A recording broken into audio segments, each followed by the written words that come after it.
Bonsoir à tous et à toutes pour ce 15e épisode du Space Cake. Aujourd'hui, en plus de Loïc, Pontamis et Sosten de d'habitude, on reçoit Antoine qui est là pour nous parler un peu de Miniscript et discuter un peu de tout ça.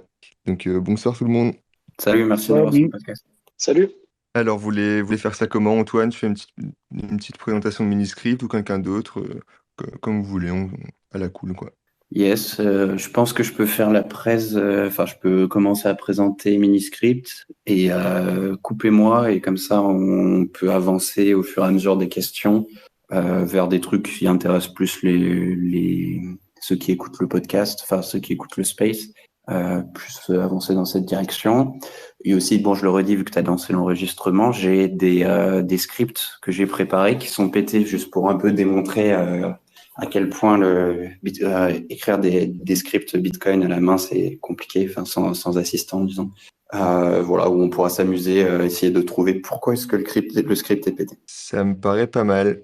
Et du coup, j'en profite pour préciser encore une fois que n'importe qui peut poser des questions. N'hésitez surtout pas à demander la parole. C'est en bas à gauche si vous êtes sur Twitter mobile.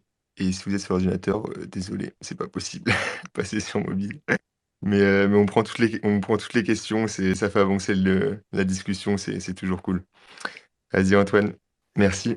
Yes, peut-être une dernière question à vous poser avant que je commence la presse, savoir quel niveau technique j'assume. Tu me disais que ce space était plus technique, donc savoir si j'assume deux trois bases de Bitcoin, de termes techniques, par exemple, je vais parler de framework, savoir s'il faut définir un framework, savoir s'il faut définir ce qu'est Bitcoin Script de base, des trucs comme ça. Généralement, ce qu'on fait, c'est qu'on va un peu crescendo, quoi. Donc, au début, c'est assez accessible, et puis après, on part un peu en couille, si j'ose dire. Ça marche. Donc fais comme tu sens au début, essaie de donner vraiment un truc assez haut niveau, puis après, ce sera pas bien grave.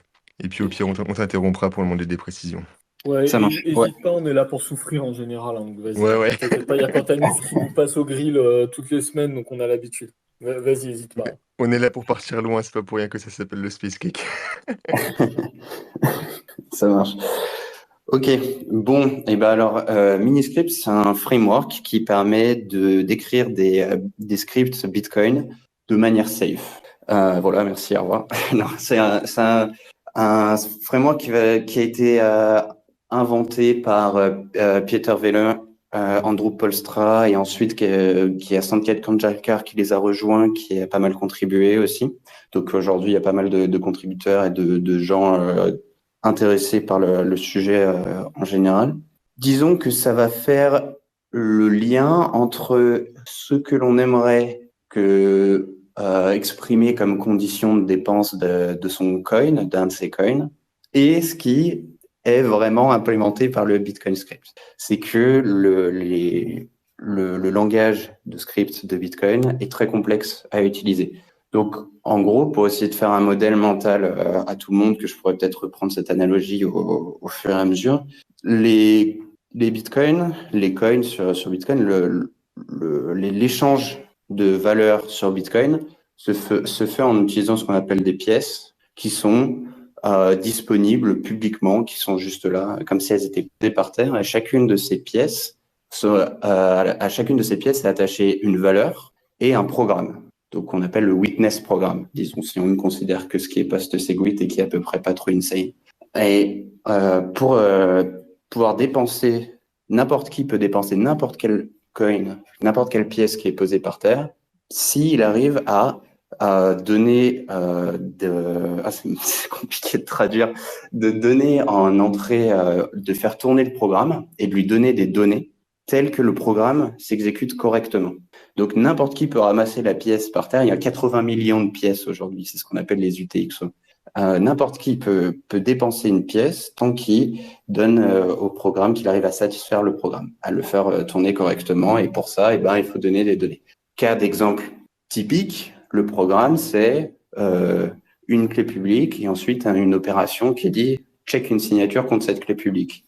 Il va falloir donner une signature valide pour cette clé pour pouvoir dépenser la pièce. Et en fait, ces programmes peuvent être beaucoup plus compliqués, enfin beaucoup plus intéressants. Et le langage Bitcoin scripts pour écrire ces programmes. Le terme de ces données, c'est le witness, d'ailleurs. Ce sont les witness data ou le witness de manière générale. Et ça va être un langage de script qui va permettre de faire pas mal de trucs, mais il est complètement insane. Il est juste, ça a l'air d'être un espèce de rajout par Satoshi à la fin de Bitcoin. C'est très bien qu'on puisse faire ça, c'est super intéressant, mais ouais, on aurait pu le faire de manière beaucoup plus sane.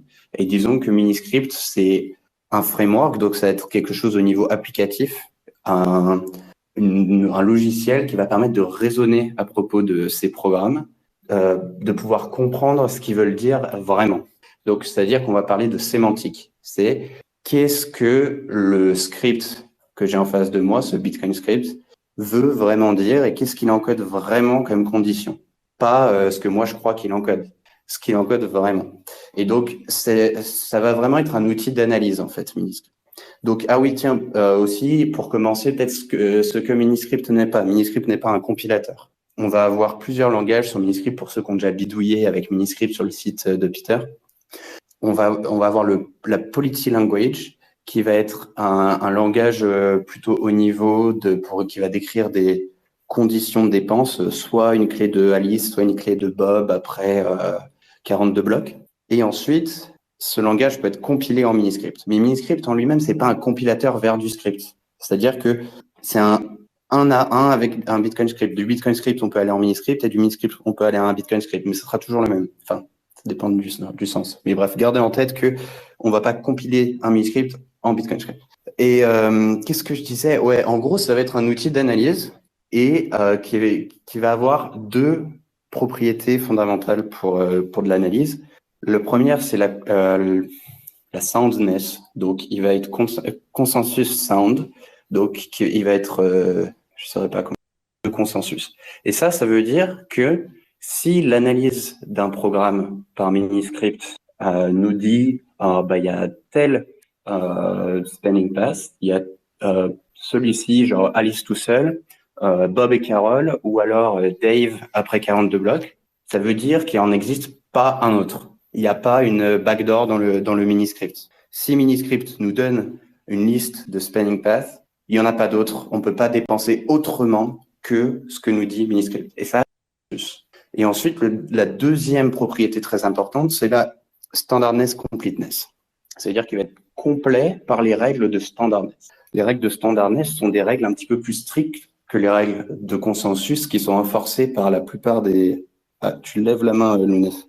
Ouais, je voulais demander qu'est-ce qui garantit justement qu'il n'y a que les passes qu'ils nous donnent qui sont utilisables justement parce qu'il me semblait que un des problèmes de script, c'est qu'on ne pouvait pas forcément tout prévoir.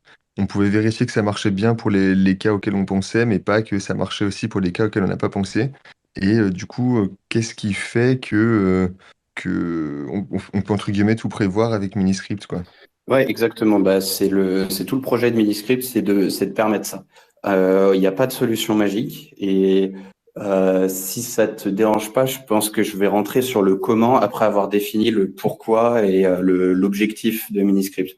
Là, je voulais définir qu'est-ce qu'on veut faire, où est-ce qu'on veut aller et après sur le comment on va aller, comment on va réussir à avoir ces propriétés. Mais en réponse rapide, il n'y a rien de magique en soi. Pour la soundness, on va juste essayer de raisonner à propos de petits fragments et de les combiner entre eux afin d'être sûr que les propriétés marchent.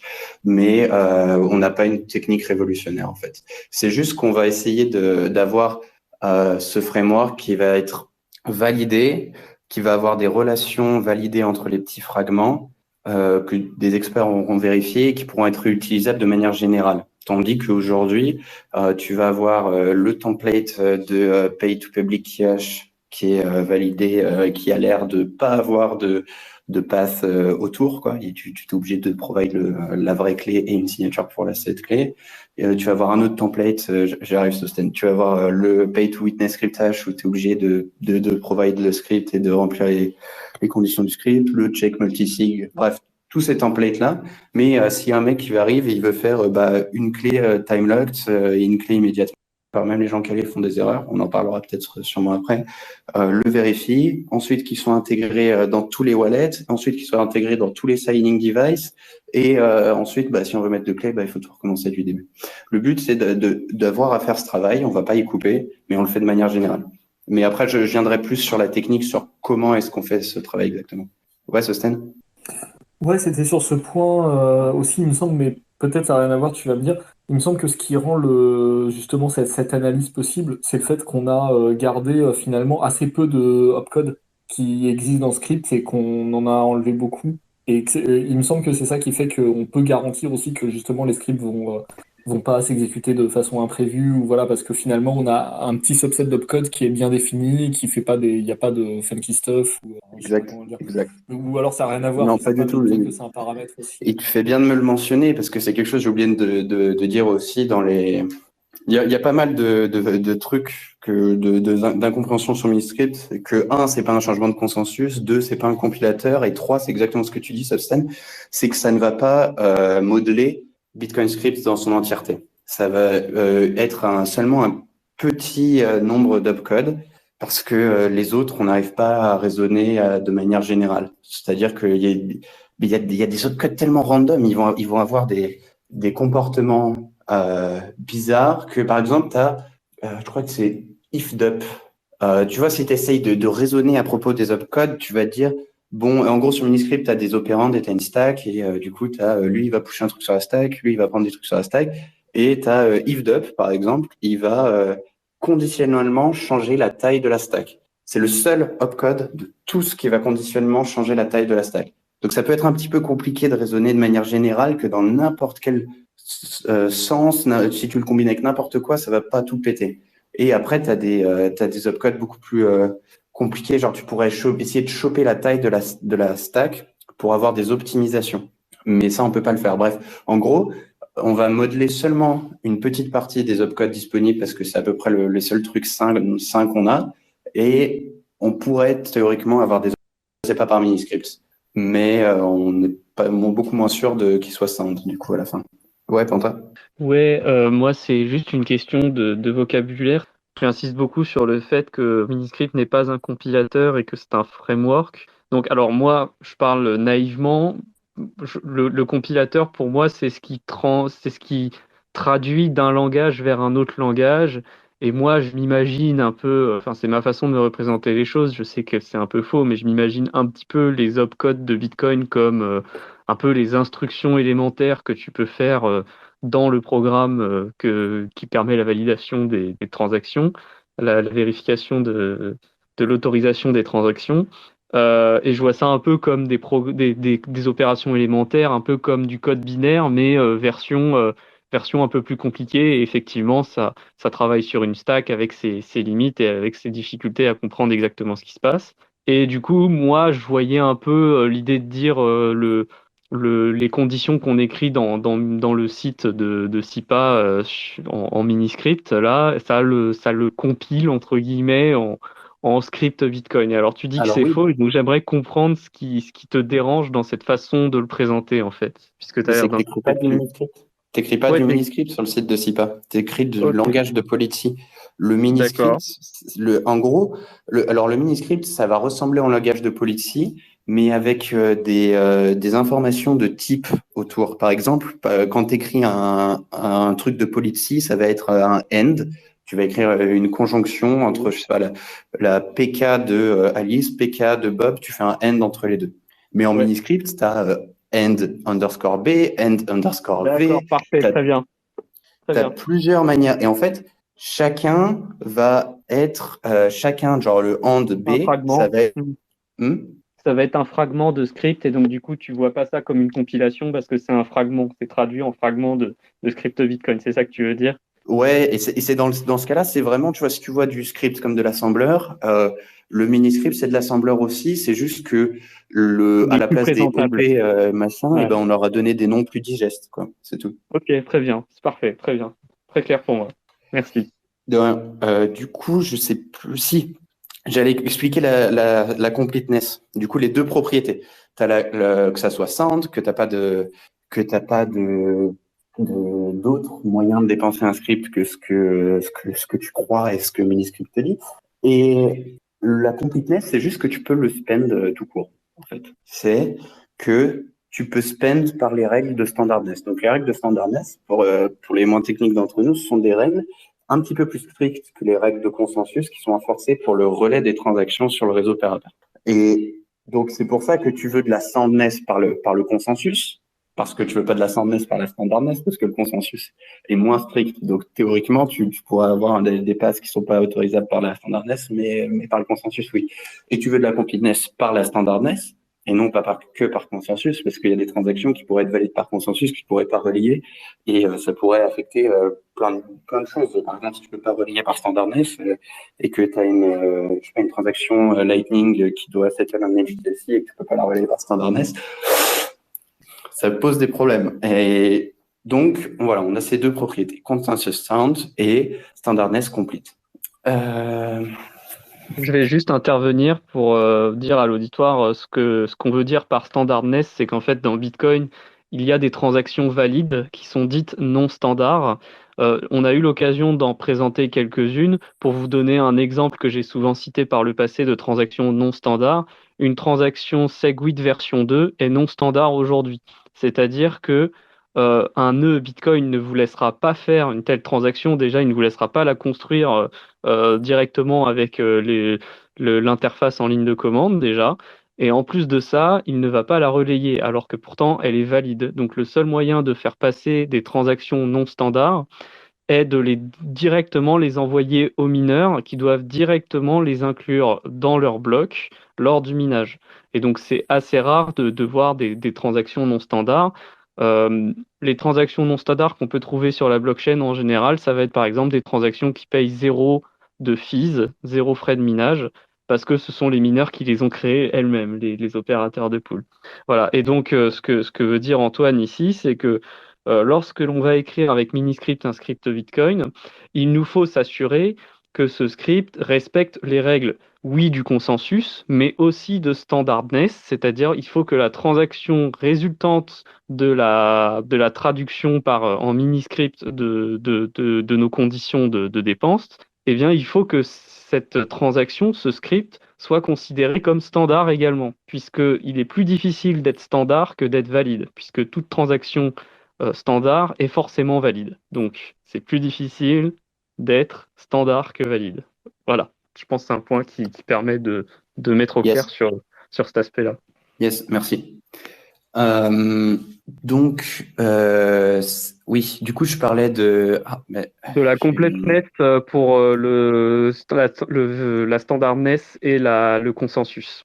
Tu parlais du fait que tu garantissais avec Miniscript la completeness à la fois au niveau de la standardness et au niveau du consensus. Et du coup, il y a ces propriétés qui sont primordiales que Miniscript va analyser, donc les conditions de dépense, mais il va nous permettre d'analyser aussi plus de choses. Donc, par exemple, le coût en ressources, genre la taille du witness de la transaction de dépense d'un script. Ça, c'est assez important. Par exemple, si on pense encore une fois à Lightning ou à d'autres protocoles qui vont avoir besoin qu'une transaction présignée soit confirmée assez vite dans le futur, on peut jouer plein de jeux pour empêcher des transactions présignées de confirmer. Ça s'appelle du pinning généralement.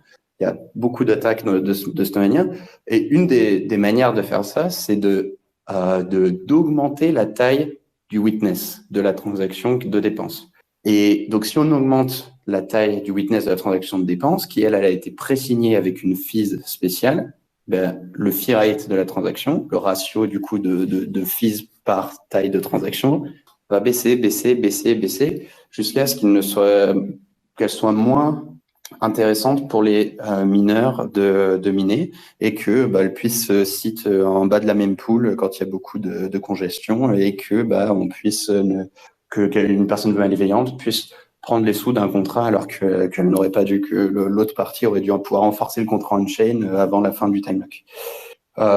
Donc c'est pas évidemment Miniscript ne résout pas tous les problèmes de pinning, loin de là, mais c'est assez intéressant de voir qu'il qu'il y a des outils qui permettent d'aider aussi de ce côté, qui vont être exécutés lorsqu'on va dépenser depuis n'importe quel path, nombre d'opérandes de signature, qui va pouvoir permettre de raisonner à propos de la malléabilité aussi. Donc, en fait, en ce moment, ça pourrait être intéressant d'avoir de la malléabilité interne, savoir que si deux parties prennent part dans un script qui ne se font pas confiance, comme c'est le cas aujourd'hui tous les jours sur Lightning, à quel point chacune des deux parties peut maller les transactions de dépenses.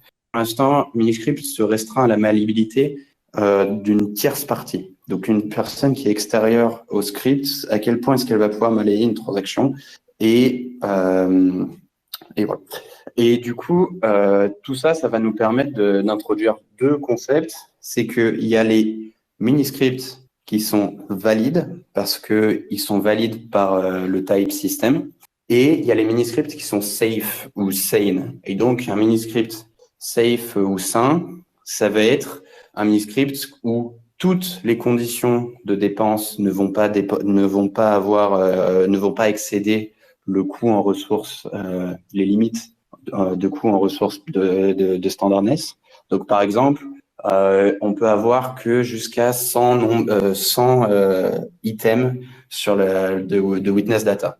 Le witness, c'est une stack, c'est une pile avec des données qui sont empilées les unes sur les autres.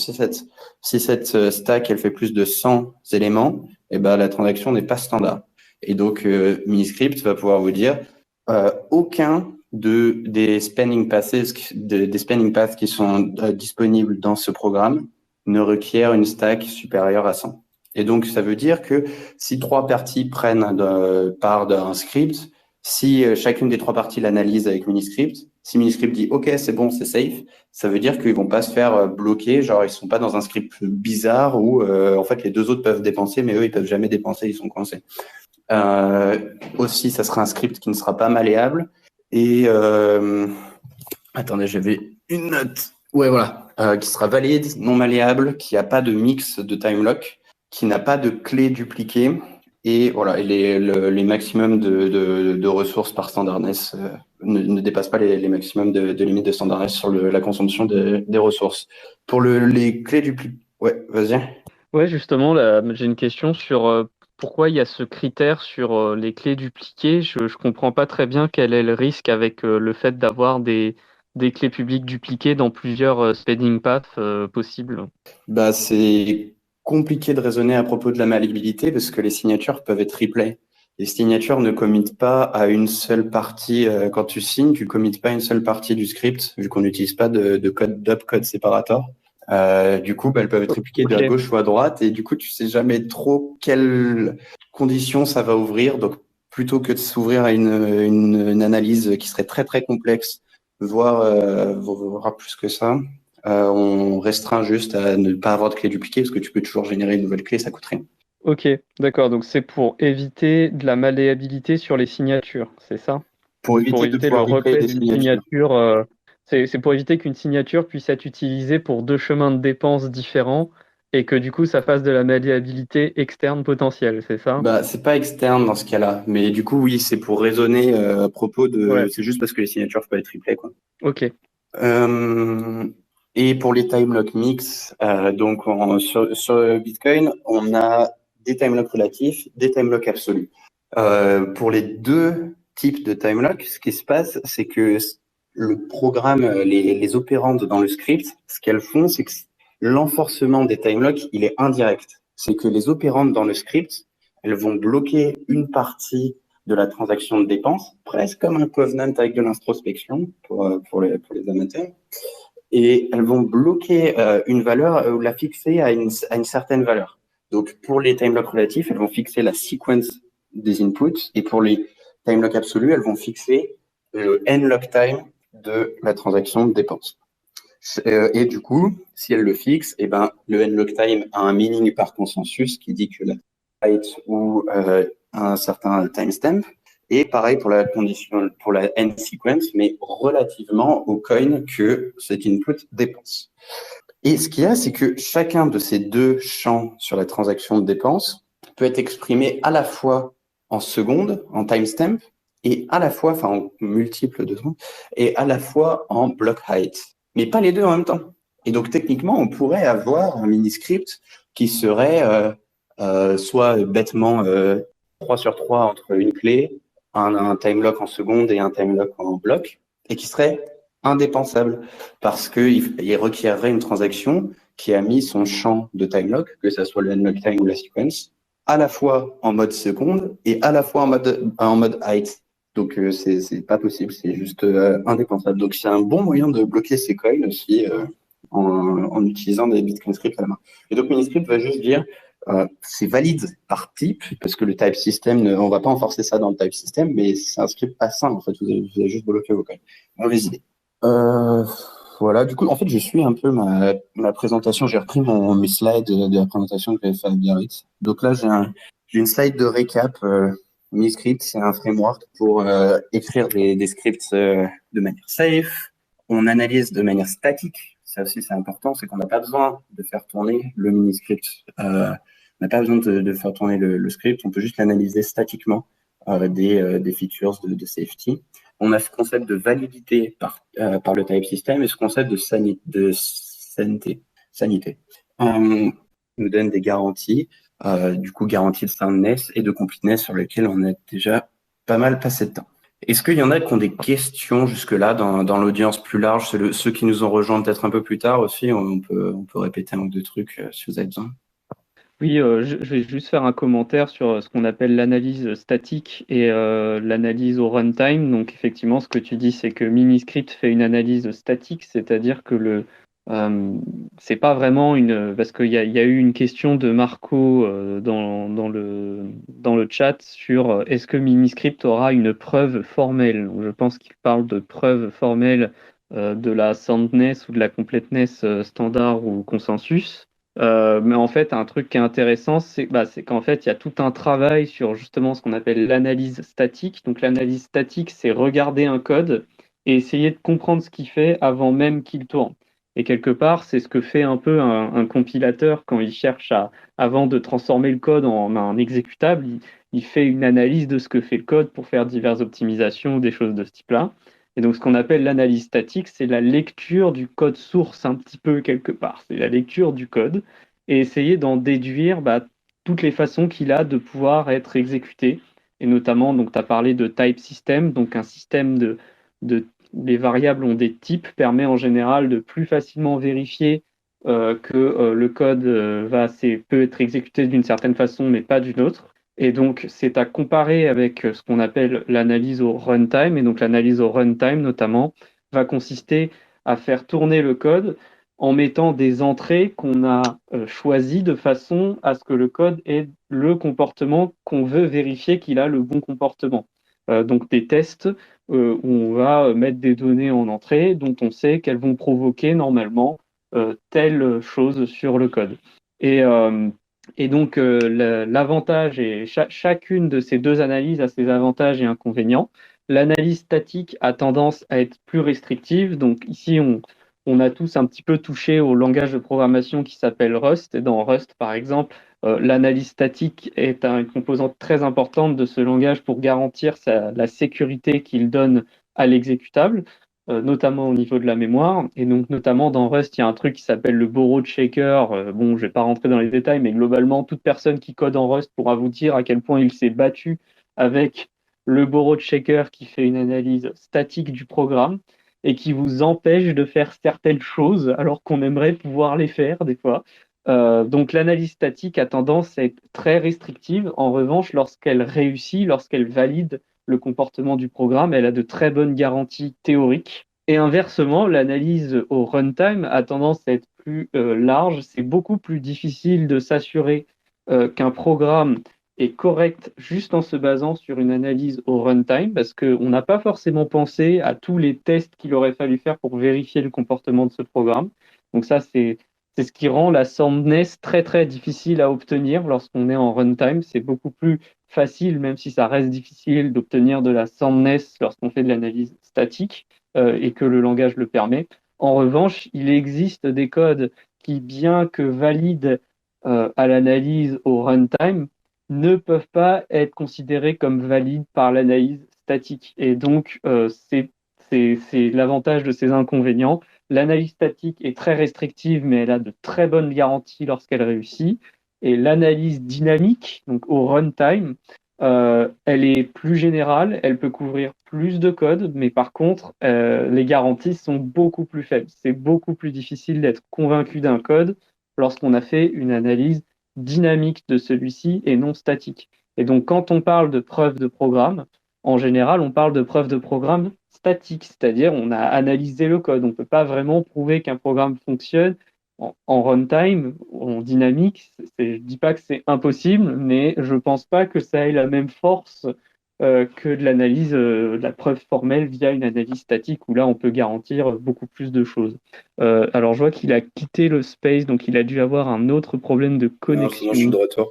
Ah, parfait. Je te vois pas dans la liste. C'est ça qui est. Ah, voilà, ça y est. Voilà. Donc, je sais pas si tu es d'accord avec ce que je dis, mais voilà, je pense que c'est une précision qui peut intéresser une partie de l'auditoire qui a pas forcément beaucoup eu Ouais, affaire à ce genre de considération. ouais, Voilà. S'il y a. ce qui est intéressant aussi de noter, c'est que avec une analyse où on ferait tourner le code, on ne peut s'assurer que de la completeness. C'est-à-dire que si je sais ce que je veux comme sémantique dans le script, c'est que je veux mon spending pass 1, 2 et 3. Je peux toujours écrire des functional tests qui vont faire exécuter ces scripts sur un rec test. Et je vais tester que je peux bien dépenser par le spending path 1, 2 et 3. Et ça, c'est possible. Mais par contre, ça ne me dit rien par rapport à est-ce qu'il n'en existe pas un quatrième qui ne saurait pas ce que j'ai demandé. Donc, on va être obligé pour de la soundness, et ça va arriver en lien avec la réponse que je vais faire à Marco, on va être obligé de se reposer soit sur une preuve formelle, comme disait Marco, mais au final, soit sur une analyse du code statiquement, quoi. D'être sûr que cette opération fait bien ça et que du coup la combinaison de ces deux opérations va bien faire ça et pas autre chose, et ça va pas ouvrir une backdoor comme avec tout système. Et en fait, Pour donner. plus tu vas avoir de trucs, plus ça va être Ouais. complexe.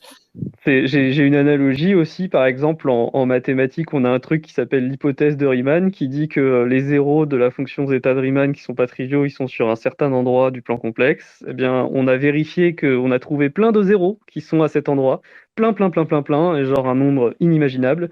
Eh bien, ça constituera jamais une preuve qu'ils sont bien tous au bon endroit.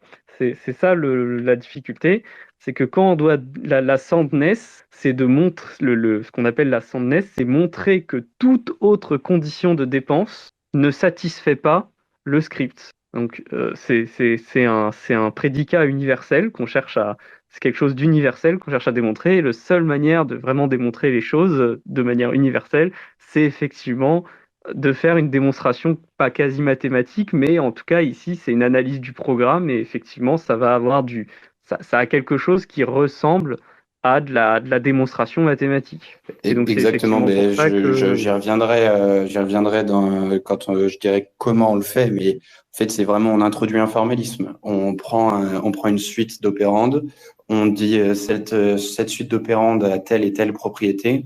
On a ce combiner d'opérandes, et ce combiner d'opérandes a comme caractéristique qu'il requiert telle et telle propriété et rien d'autre. Et du coup, à partir de ce formalisme, qui est le type system, eh ben, on va pouvoir s'assurer qu'un script est sound ou pas. Mais à la base de la base, ça se repose juste sur, en gros, on a regardé les opérandes, et il y a Sanket, Peter, Andrew et moi et deux, trois autres personnes qui ont regardé, qui ont dit non, mais ça fait bien ce que ça dit, et on peut reposer l'entièreté de l'analyse sur ces piliers-là. Et juste, Lounès, je réponds à la question de Marco avant de te laisser réagir. Du coup, Marco, tu posais la question, est-ce qu'il y aura une preuve formelle de Miniscript? Je connais aucun projet là-dessus. Il y a Dimitri, un gars qui travaille pas mal avec Liquid et sur les mans en général, qui avait fait une preuve avec Alloy de Miniscript, mais c'est pareil, il introduit un formalisme, et du coup, on assume juste que les bases sont de base, les fragments de base font bien ce qu'ils disent. Mais en fait, pour avoir une preuve formelle, il faudrait faire une preuve formelle de l'interpréteur de Bitcoin Script pour les opérations qu'on a. Sinon, on est obligé de se reposer sur la place d'une preuve formelle de l'interpréteur, sur, encore une fois, notre analyse que l'interpréteur s'exécute de telle manière et pas d'une autre quand il y a ce fragment et un autre. Voilà. Ouais, Younes? Ouais, moi c'était une toute autre question. C'est Gilles qui s'étonnait que des time locks puissent s'exprimer en secondes et qui se demandait si c'était pas dangereux et qui fait la référence de temps dans ces cas-là. J'ai pas compris la question. Euh, ouais, c'est Gilles qui s'étonne qu'un time lock puisse être exprimé en secondes Ah et oui, qui tu se sais, tu fais demande référence si de c'est temps, pas c'est que t'as dangereux. un bit, les champs, ce sont des entiers sur 32 bits. Et du coup, tu as un des bits. Quand il est à 1, et ben, ça veut dire que le champ doit s'interpréter comme étant un timestamp. Quand il est à 0, ça s'interprète comme une block height. Mais Ouais, j'en avais parlé de ça. ouais, ouais, Pour mais il disait surtout ça au niveau de... Est-ce que c'est pas dangereux de faire ça parce que le timestamp des blocs est assez relatif? Oui, c'est pour ça qu'on n'utilise pas directement en fait On utilise le median time passed pour exactement. les blocs. On utilise la médiane des timestamps sur les 12 derniers blocs. On n'utilise pas le timestamp de un seul bloc.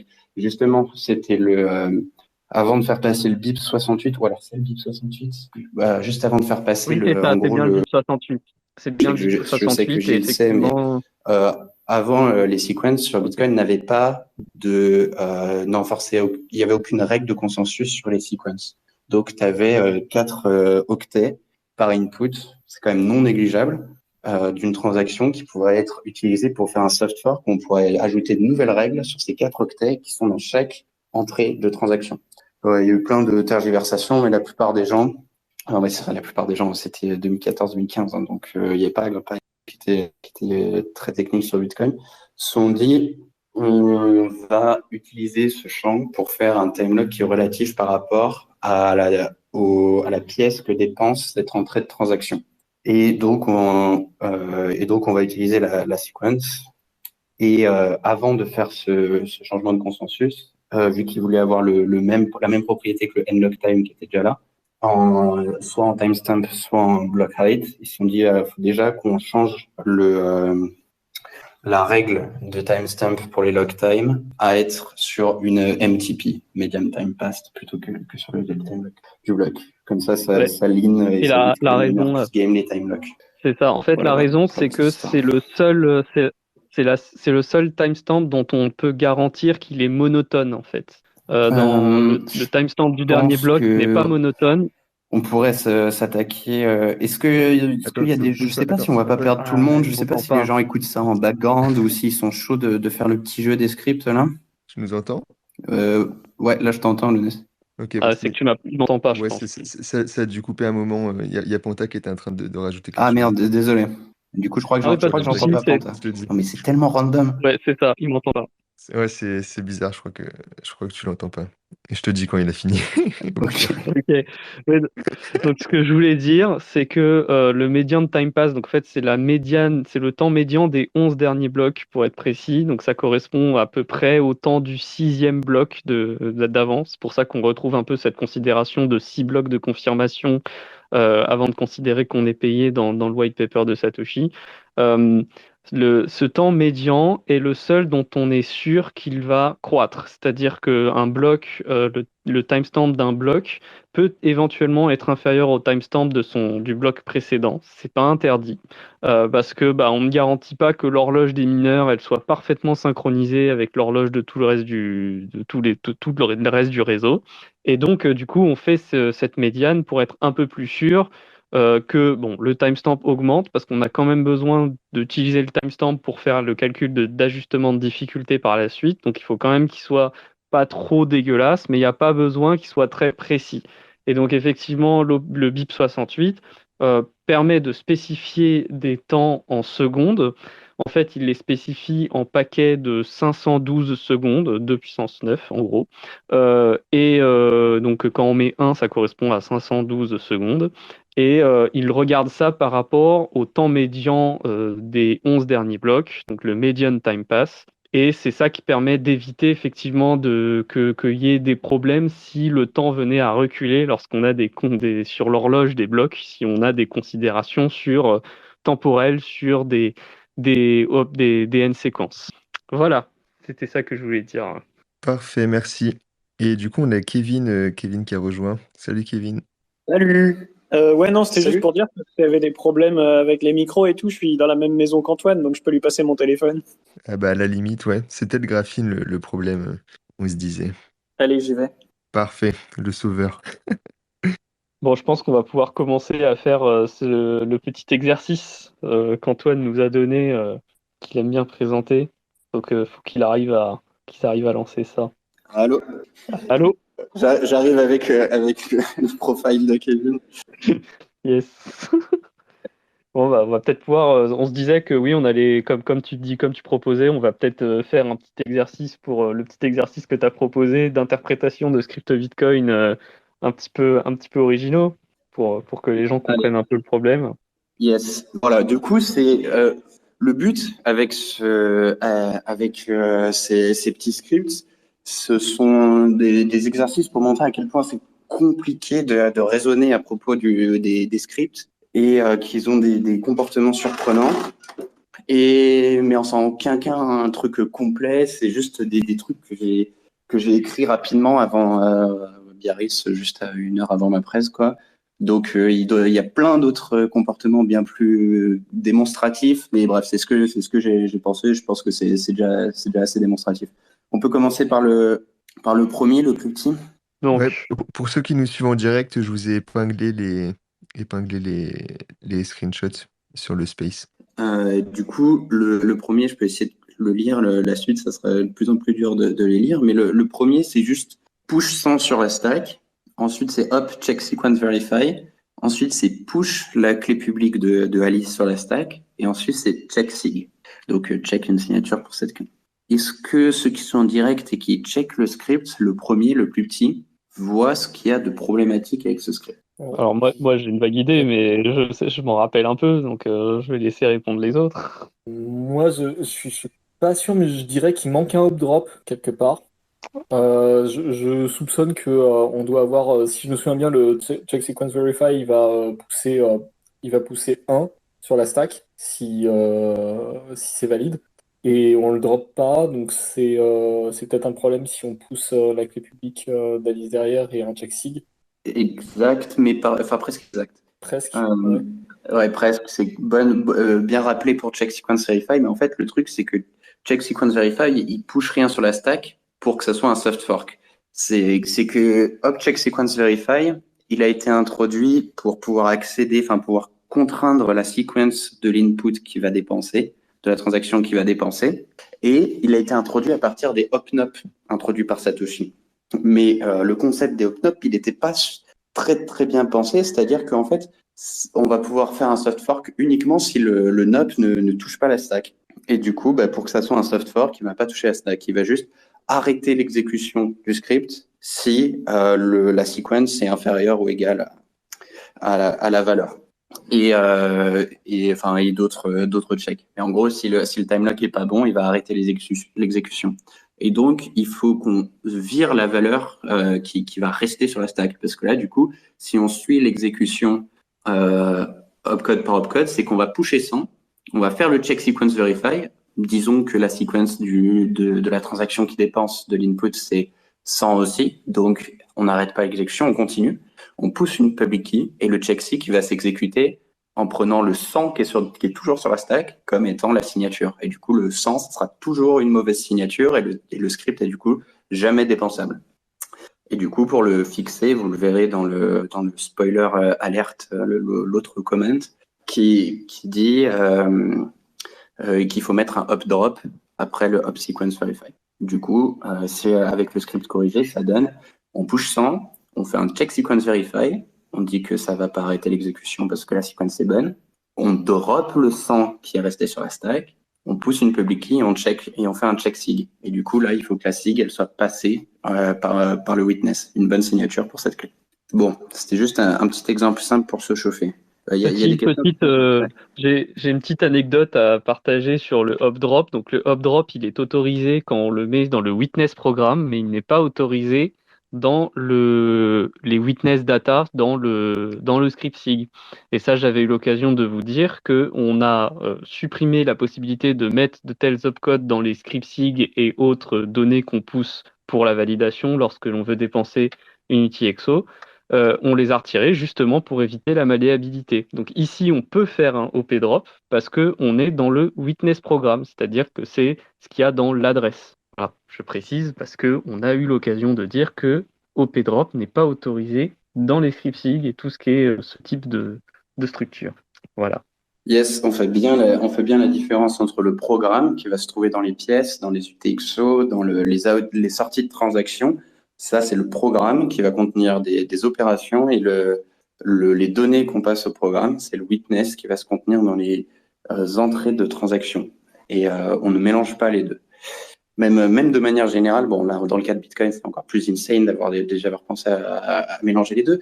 Mais dans le cas des programmes en général, on essaie quand même de raisonner quand même en mélangeant pas les données et en n'exécutant pas des programmes quand on input des données. On passe au deuxième.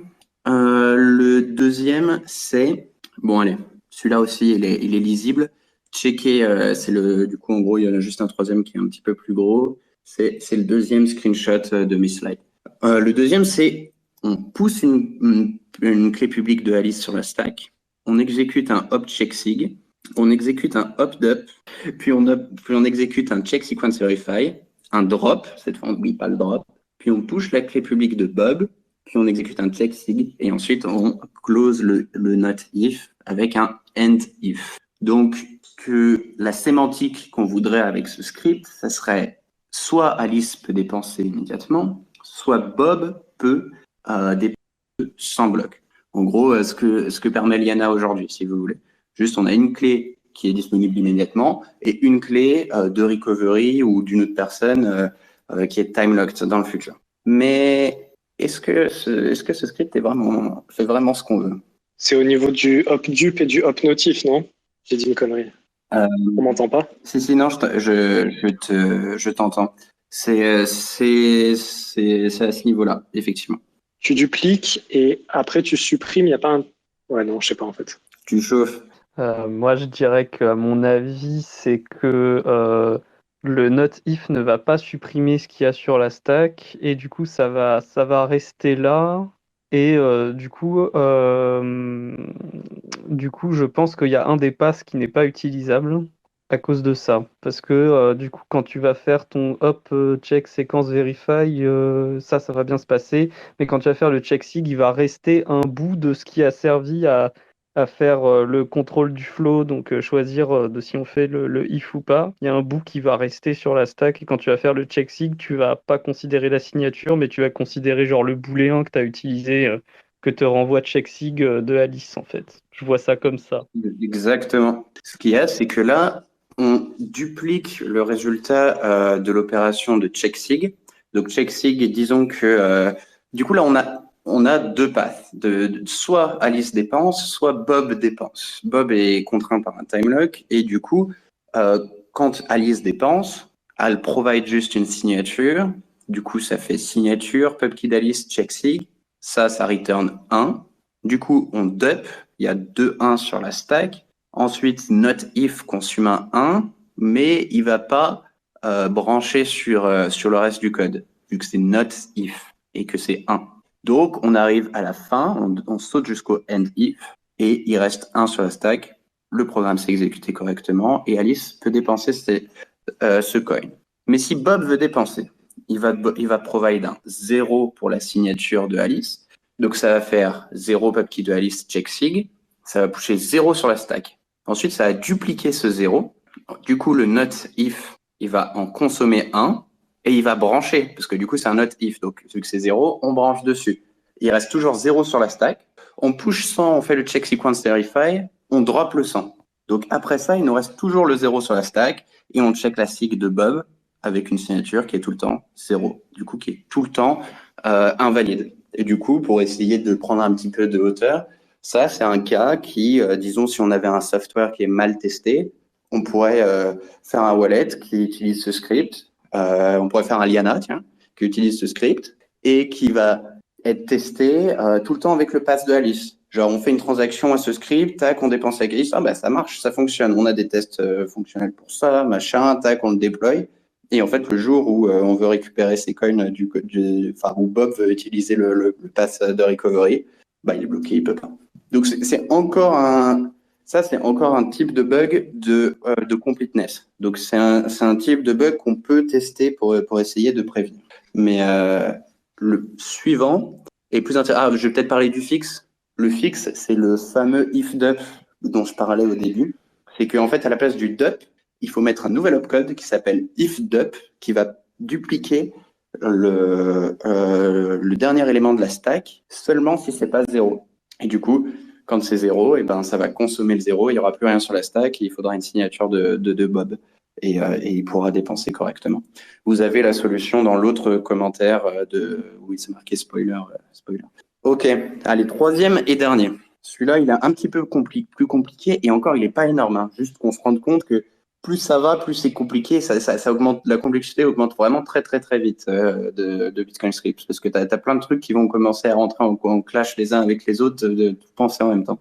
Du coup, ce troisième, c'est on va peut-être parler, plutôt que de le lire là à haute voix, ceux qui l'ont sous les yeux peuvent le lire, et moi je vais plutôt parler de la sémantique du script. Là, ce qui se passe, c'est qu'à la fin, on a un 3 equal. Donc on va checker que quelque chose est égal à 3, et on a ces 4 espèces de fragments. Une fois on check une signature, une deuxième fois on check une signature, une troisième fois on check une signature, quatrième fois on check un time lock, et après on fait un 3 hop equal. Et en fait, à chaque fois qu'on check la sig, ben, ça va pusher 1 au 0. 1 au 0 et ça se add après. Donc en fait, on a un espèce d'accumulateur où ça va faire, s'il y a une check sig, ça va faire 1. S'il y a un deuxième check sig qui est valide, ça va faire 2. Si on a 3 de sig qui sont valides, ça va faire 3. Et après, si les 3 sont donnés, à la fin, on va avoir un hop add. 3 equal, et du coup, ça va retourner 1 et on va bien pouvoir dépenser. Mais si on provide que 2 signatures, et ben ça va faire 2 equal à 3, ça va pas marcher. Si on satisfait seulement le time lock et une seule clé, ça va marcher, mais ça va pas marcher. Mais si on satisfait le time lock et qu'on provide 2 clés, ça va marcher. Donc c'est un threshold en fait, c'est un seuil, c'est que on a 4 policies différentes et on a besoin de 3 de ces 4 policies pour être dépensable pour dépenser ce coin. Donc c'est ce que encode ce script. Quoique, est-ce que c'est vraiment ce que encode ce script? Enfin, moi, je connais la réponse parce que ça m'avait marqué à Surfing quand il avait montré, mais j'avais intuité le problème un petit peu, et effectivement, après, pour donner la réponse précise qui permet de montrer que ça va pas, c'est un peu le plus compliqué, mais je m'en rappelle, donc je vais rien dire, mais oui, dans l'esprit, c'est une addition on compte le nombre de conditions qu'on a satisfaites, et une fois qu'on les a comptées, on vérifie que c'est au moins que c'est égal à 3 exactement. Et qu'est-ce qui pourrait mal se passer? Voilà, faut réfléchir. Et je vais peut-être donner des indices pour celui-là. C'est que les deux premiers, non ici, le premier aussi. Les deux premiers, ce sont des types de bugs qui sont tu te bloques tes coins. Celui-ci, c'est un type de bug, tu te fais voler tes coins. C'est un problème de soundness, c'est-à-dire qu'il y a un moyen de dépenser ce script sans satisfaire aucune des conditions, sans donner aucune signature. Je peux satisfaire ce script et du coup, entre guillemets, voler les coins, parce que l'intention des personnes qui ont mis des clés dans ce script, elles pensaient que il était protégé par 3 sur 4 de 3 clés et un timelock. Si on push rien, si on push 0 sur la stack, ça rajoute 3. Et du coup, c'est égal à. C'est pas un truc dans le genre? Si tu pushes 0 sur la stack, le premier check sig va Ah ouais, non, ça fait tout 0. Non, mais je pense que tu tiens le bon bout, effectivement. Il y a une douille. Donc Ouais, tu pousses genre trois merdes, 3 data, 3 ins ou quelque chose comme ça sur la stack, et puis à la fin ça fait 3, et puis ça déverrouille tout, alors que tous tes tests ont échoué, mais je ne saurais pas dire exactement non plus, mais Ah, attends. c'est obligé, c'est une douille comme ça. Ah, ils sont bons, hein, t'as vu Antoine, ils sont bons. Hein. Ils sont pas loin. Non, c'est.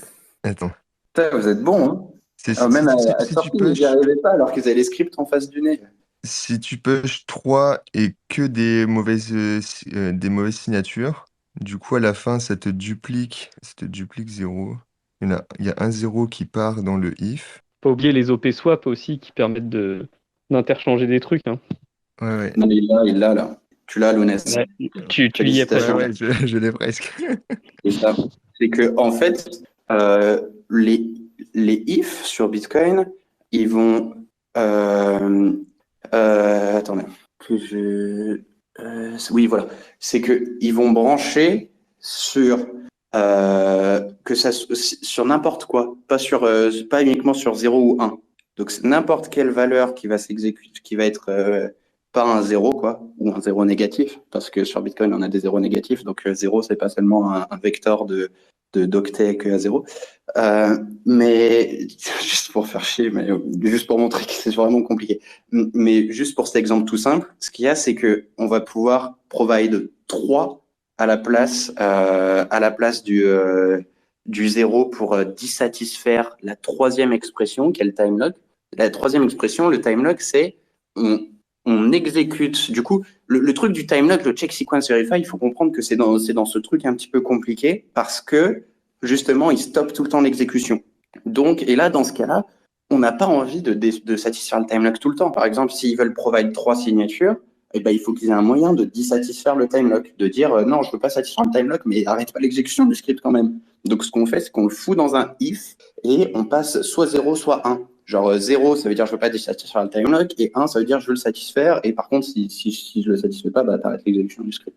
Et en fait, c'est 1, on lui passe 3. Et du coup, ce qu'il y a, c'est qu'on passe 0 au premier check sig, 0 au deuxième check sig, 0 au troisième check sig, et on passe 3 pour le time lock. Et du coup, ça fait 3, ça le dump. Du coup, tu as 2 fois 3 sur la stack. Ça fait if, ça consomme un des 2, 3. Et ensuite, 42 check sequence verify, donc après 42 blocs seulement, c'est dépensable.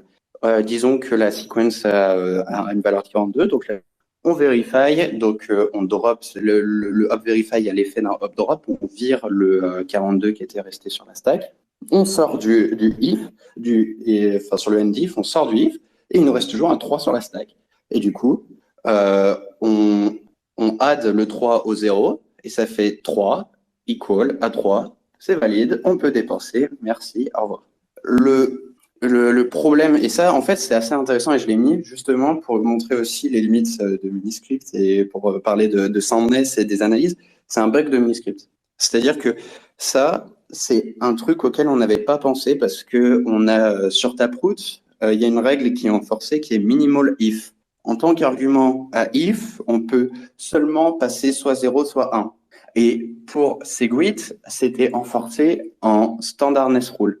Et ça voulait dire que si on avait cette transaction d'attaque, disons, pour prendre un petit terme stylé, si on avait cette transaction malicieuse, on n'aurait pas pu la relayer sur le network pair à pair. La plupart des nœuds auraient refusé de relayer cette transaction. Mais si on était un mineur, on aurait pu l'inclure dans un bloc. Elle était valide par consensus dans le legacy Segwit, disons, dans P2WSH. Et sous Taproot, c'est plus le cas. Parce que Taproot, elle serait invalide par consensus. Donc, sous Taproot, on n'est pas obligé. Ce script sera invalide et du coup, on peut ne pas avoir de fixe à ce script. Mais là, du coup, dans l'ancien système de script, sous Segwit V0, eh ben, il faut rajouter un hop 0 not equal après le endif qui va, disons, cast le 3 en un booléen. Dans tous les cas, si c'est une valeur positive, ça en sort un 1. Si c'est une valeur négative, ça en sort un 0. Et du coup, il n'y aura pas moyen de trick l'accumulateur à croire que vu que tu as satisfait qu'une seule des 4 conditions, ben, tu en as satisfait 3. Non, chaque condition t'en satisfait soit 0, soit 1. Bon, c'est un petit peu tricky, hein, surtout sur un space comme ça. Et pour les gens qui écoutent, sachez que c'était le moment le plus technique sûrement de l'épisode. Mais ça nous fait un bon lien. Je vais continuer de parler. Stoppez-moi si vous avez des questions ou si vous voulez intervenir là-dessus ou même des commentaires comme Pantamis fait depuis tout à l'heure pour ajouter à ce que je dis. Yes. Ouais, du coup, j'en profite. On avait fait un Space Cake sur Segwit et j'avais eu l'occasion de parler du fait que dans Bitcoin, il y a une sorte de ce que j'appelle une stackception. Donc, c'est genre des stacks dans les stacks. Donc, par exemple, on avait parlé de Pay to Script Hash qui, en fait, quand l'équivalent du witness programme, et donc le script pubkey commence par prendre le hash de quelque chose, eh bien, c'était réinterprété comme un pay to script hash. Et donc, en fait, il fallait mettre un script et c'était en fait le hash du script.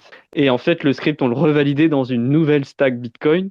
Et dans SegWit, on a un petit peu la même chose, puisque quand le script pubkey commence par un nombre qui est entre 0 et 16, c'est interprété comme du SegWit. Et donc, la suite sera le witness programme et notamment le hash du script qui est potentiellement utilisé ou le hash de la clé publique. Et donc, du coup, on recrée une nouvelle stack. Et donc, voilà, c'est ce que tu dis ici dans Taproot, que Taproot, on n'interprète pas le OP if de la même façon que dans SegWit V0. Et là non plus, dans SegWit V0, on n'interprète pas le OP if de la même façon sur le critère de standardisation des transactions que dans Pay-to-Script-Hash. Et même dans Pay-to-Script-Hash, on peut encore interpréter les choses différemment de la stack originelle de Bitcoin. Donc, j'avais parlé du fait que dans Bitcoin, il y a des genres de stacks qui viennent dans les stacks en permanence, en fait, aujourd'hui, et que tout ça, c'était un système qui était fait en sorte, qui était fait comme ça pour que justement on puisse faire des soft forks. Et donc, bien là, ce que tu décris, c'est le comportement de la stack associée à Taproot, donc SegWit version 1, versus la stack associée à SegWit version 0. Et donc, c'est deux stacks qui sont pas exactement équivalentes. Voilà. Sur même les mêmes opcodes, s'interprètent pas pareil. Donc, ça rejoint un petit peu ce que tu disais sur le fait que quand on veut faire une preuve formelle sur Bitcoin, c'est compliqué parce que même les opcodes eux-mêmes, c'est très difficile de savoir exactement quel est leur comportement parce que leur comportement peut être différent selon la stack qu'on est actuellement en train d'utiliser dans nos coins. Voilà. Petit détail quand même, mais c'était important. Ouais, Sosten? Je me permets de profiter de ce petit blanc. Moi, je vais devoir vous laisser là. Donc, merci d'Arrosior. Enfin voilà, c'est toujours cool de parler de script, hein. Enfin, ça fait c'est vrai que le format Space, c'est pas peut-être pas idéal pour ça, mais ça fait quand même plaisir. Voilà, donc là, finissez bien. Je sens que vous êtes bien parti pour aller jusqu'à 1h du mat là. Donc amusez-vous bien, puis j'écouterai la fin probablement après quand ça sera diffusé. Voilà, bonne soirée. Bonne soirée, Ciao, Sosten. bonne soirée, Sosten. Ciao, bye bye. Est-ce que Antoine est encore là? Ouais, je l'entends pas. Ah, non. Je suis Bonne encore soirée, là. Sosten. Salut Sosten, merci d'être venu. À plus. Ouais, je suis encore là avec un setup de l'extrême. Là. Ça y est, je pense que ça va tenir. Mais par contre, je vais pas rester jusqu'à 1h du matin. Ouais, je l'entends. Ah, non. Bonne soirée. Salut Sosten, merci. On l'entend bien, ton setup de l'extrême. Il nous illustre les stacks dans les stacks. Putain, mais j'ai beaucoup de délai en fait, je viens de voir. Parce que j'ai mis le son sur mon PC et le micro sur l'application. Mais putain, le système D quoi. Oh mon Dieu, le délai que tu as, c'est terrible. C'est pour ça qu'on l'entendait pas. Parce qu'il a un délai de genre 1 minute, quoi. Ouais, C'est terrible. notre voix est pas encore arrivée jusqu'à lui. Bon, ah, putain, et on est bien déjà là, on a bien fait le truc, mais il y a encore des choses à raconter, là, c'est terrible. On en profite pour dire que c'est exactement pour ça qu'il y a 10 minutes entre chaque bloc. Voilà, C'est pour que exactement. pour que les blocs arrivent à tous les coins du réseau, même ceux qui ont des connexions pourries. Voilà, et quand vous faites, pourquoi sur Twitter il y a du drama? Parce que vous pouvez écrire des tweets pendant que les autres sont en train de répondre aux tweets précédents. Et c'est pour ça que vous ne comprenez pas sur Twitter et qu'il y a du drama aussi. Voilà. Donc il faudrait mettre de la preuve de travail sur Twitter. Peut-être dans les spaces. Il essaie de revenir là. Je suis de retour, ça y est. Je commence à entendre du FUD sur les blocs toutes les 10 secondes là. Non, on parlait du fait que justement, c'est pour ça qu'on avait besoin de 10 minutes entre les blocs pour que ceux qui ont des connexions un peu moisies, ils puissent suivre. Oui, mais c'est un discours de haine, ça. C'est un discours toxique, c'est pas gentil. C'est pas gentil. Bon, plus sérieusement, je vais finir peut-être du coup. Vous avez vu qu'on a ces espèces de fragments. On avait cette on avait des checks de signature, on avait un check de time lock, et à chaque fois on se disait, faut qu'on lui donne 0 ou 1, et comme ça on peut éviter d'arrêter l'exécution de la stack. Donc on commence à voir la lumière, disons, d'avoir la solution pour essayer de raisonner à propos de ce script. Peut-être juste pour enfoncer bien le clou, c'est que là, c'était quand même encore un script simple. C'est que si on veut faire des trucs plus compliqués, ça se combine, la complexité se combine et ça devient très très complexe d'être sûr qu'il n'y a pas de backdoor dans le script, quoi, qu'on aurait foutu même sans faire exprès.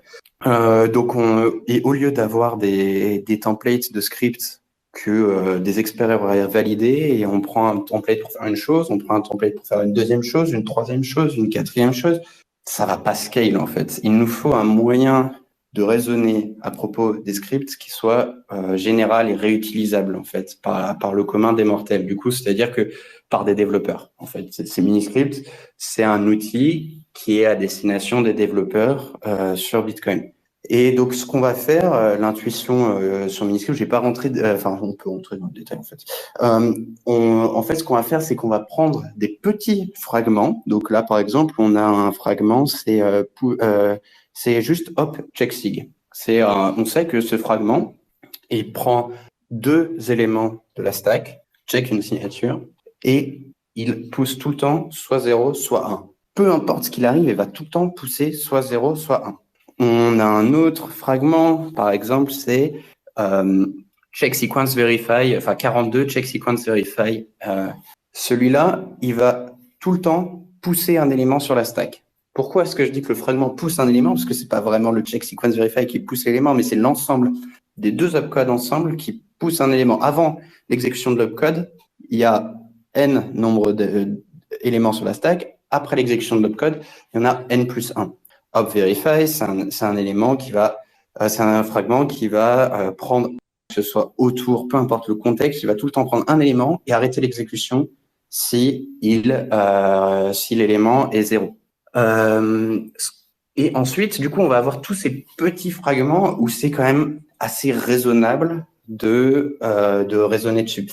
C'est quand même raisonnable de se dire qu'un chipsig, ça va jamais rien faire d'autre chose que de pousser 0 ou 1. Et on va ensuite avoir des combinaisons de ces scripts et on va avoir des fragments de mini-scripts, prendre deux mini-scripts ensemble ou plus et les combiner. Mais cette combinaison des deux va seulement être valide si les sous-fragments de cette combinaison, eux, respectent certaines propriétés. Et du coup, ces propriétés, elles vont être encodées dans ce qu'on appelle le type system. Donc, on va dire que le fragment de checksig, il est de type B et il a la propriété U. Et on va avoir le combiner qui va être un AND, par exemple, un AND B, qui va demander que chacun des deux sous-fragments, il va combiner deux fragments, il va dire chacun des deux fragments doit obligatoirement tout le temps être un B et avoir la propriété U. Et du coup, ça veut dire je veux qu'il ait certaines propriétés sans quoi je peux rien garantir des sémantiques. Je donne aucune garantie. Et du coup, pour garder mes garanties, je demande qu'ils soient un B, donc c'est-à-dire qu'ils poussent un truc sur la stack, qui soit pas 0 quand il est exécuté correctement. Et un U, c'est-à-dire que ce qui pousse sur la stack, c'est tout le temps soit un 0, soit un 1. Et le end B, par exemple, end underscore B, ça va être un fragment qui va être prends les sous-fragments X et Y, tu les concatènes, et ensuite tu exécutes bool end. Donc, c'est-à-dire qu'il va prendre les deux dernières choses sur la stack, le bool end, et si les deux sont 1, eh ben, l'exécution va continuer. Est-ce que c'est à peu près clair cette histoire d'avoir des fragments qui ont des propriétés et des combiners qui nécessitent des propriétés? Et en gros, Ouais, je peux faire un petit commentaire là-dessus si tu veux. ouais.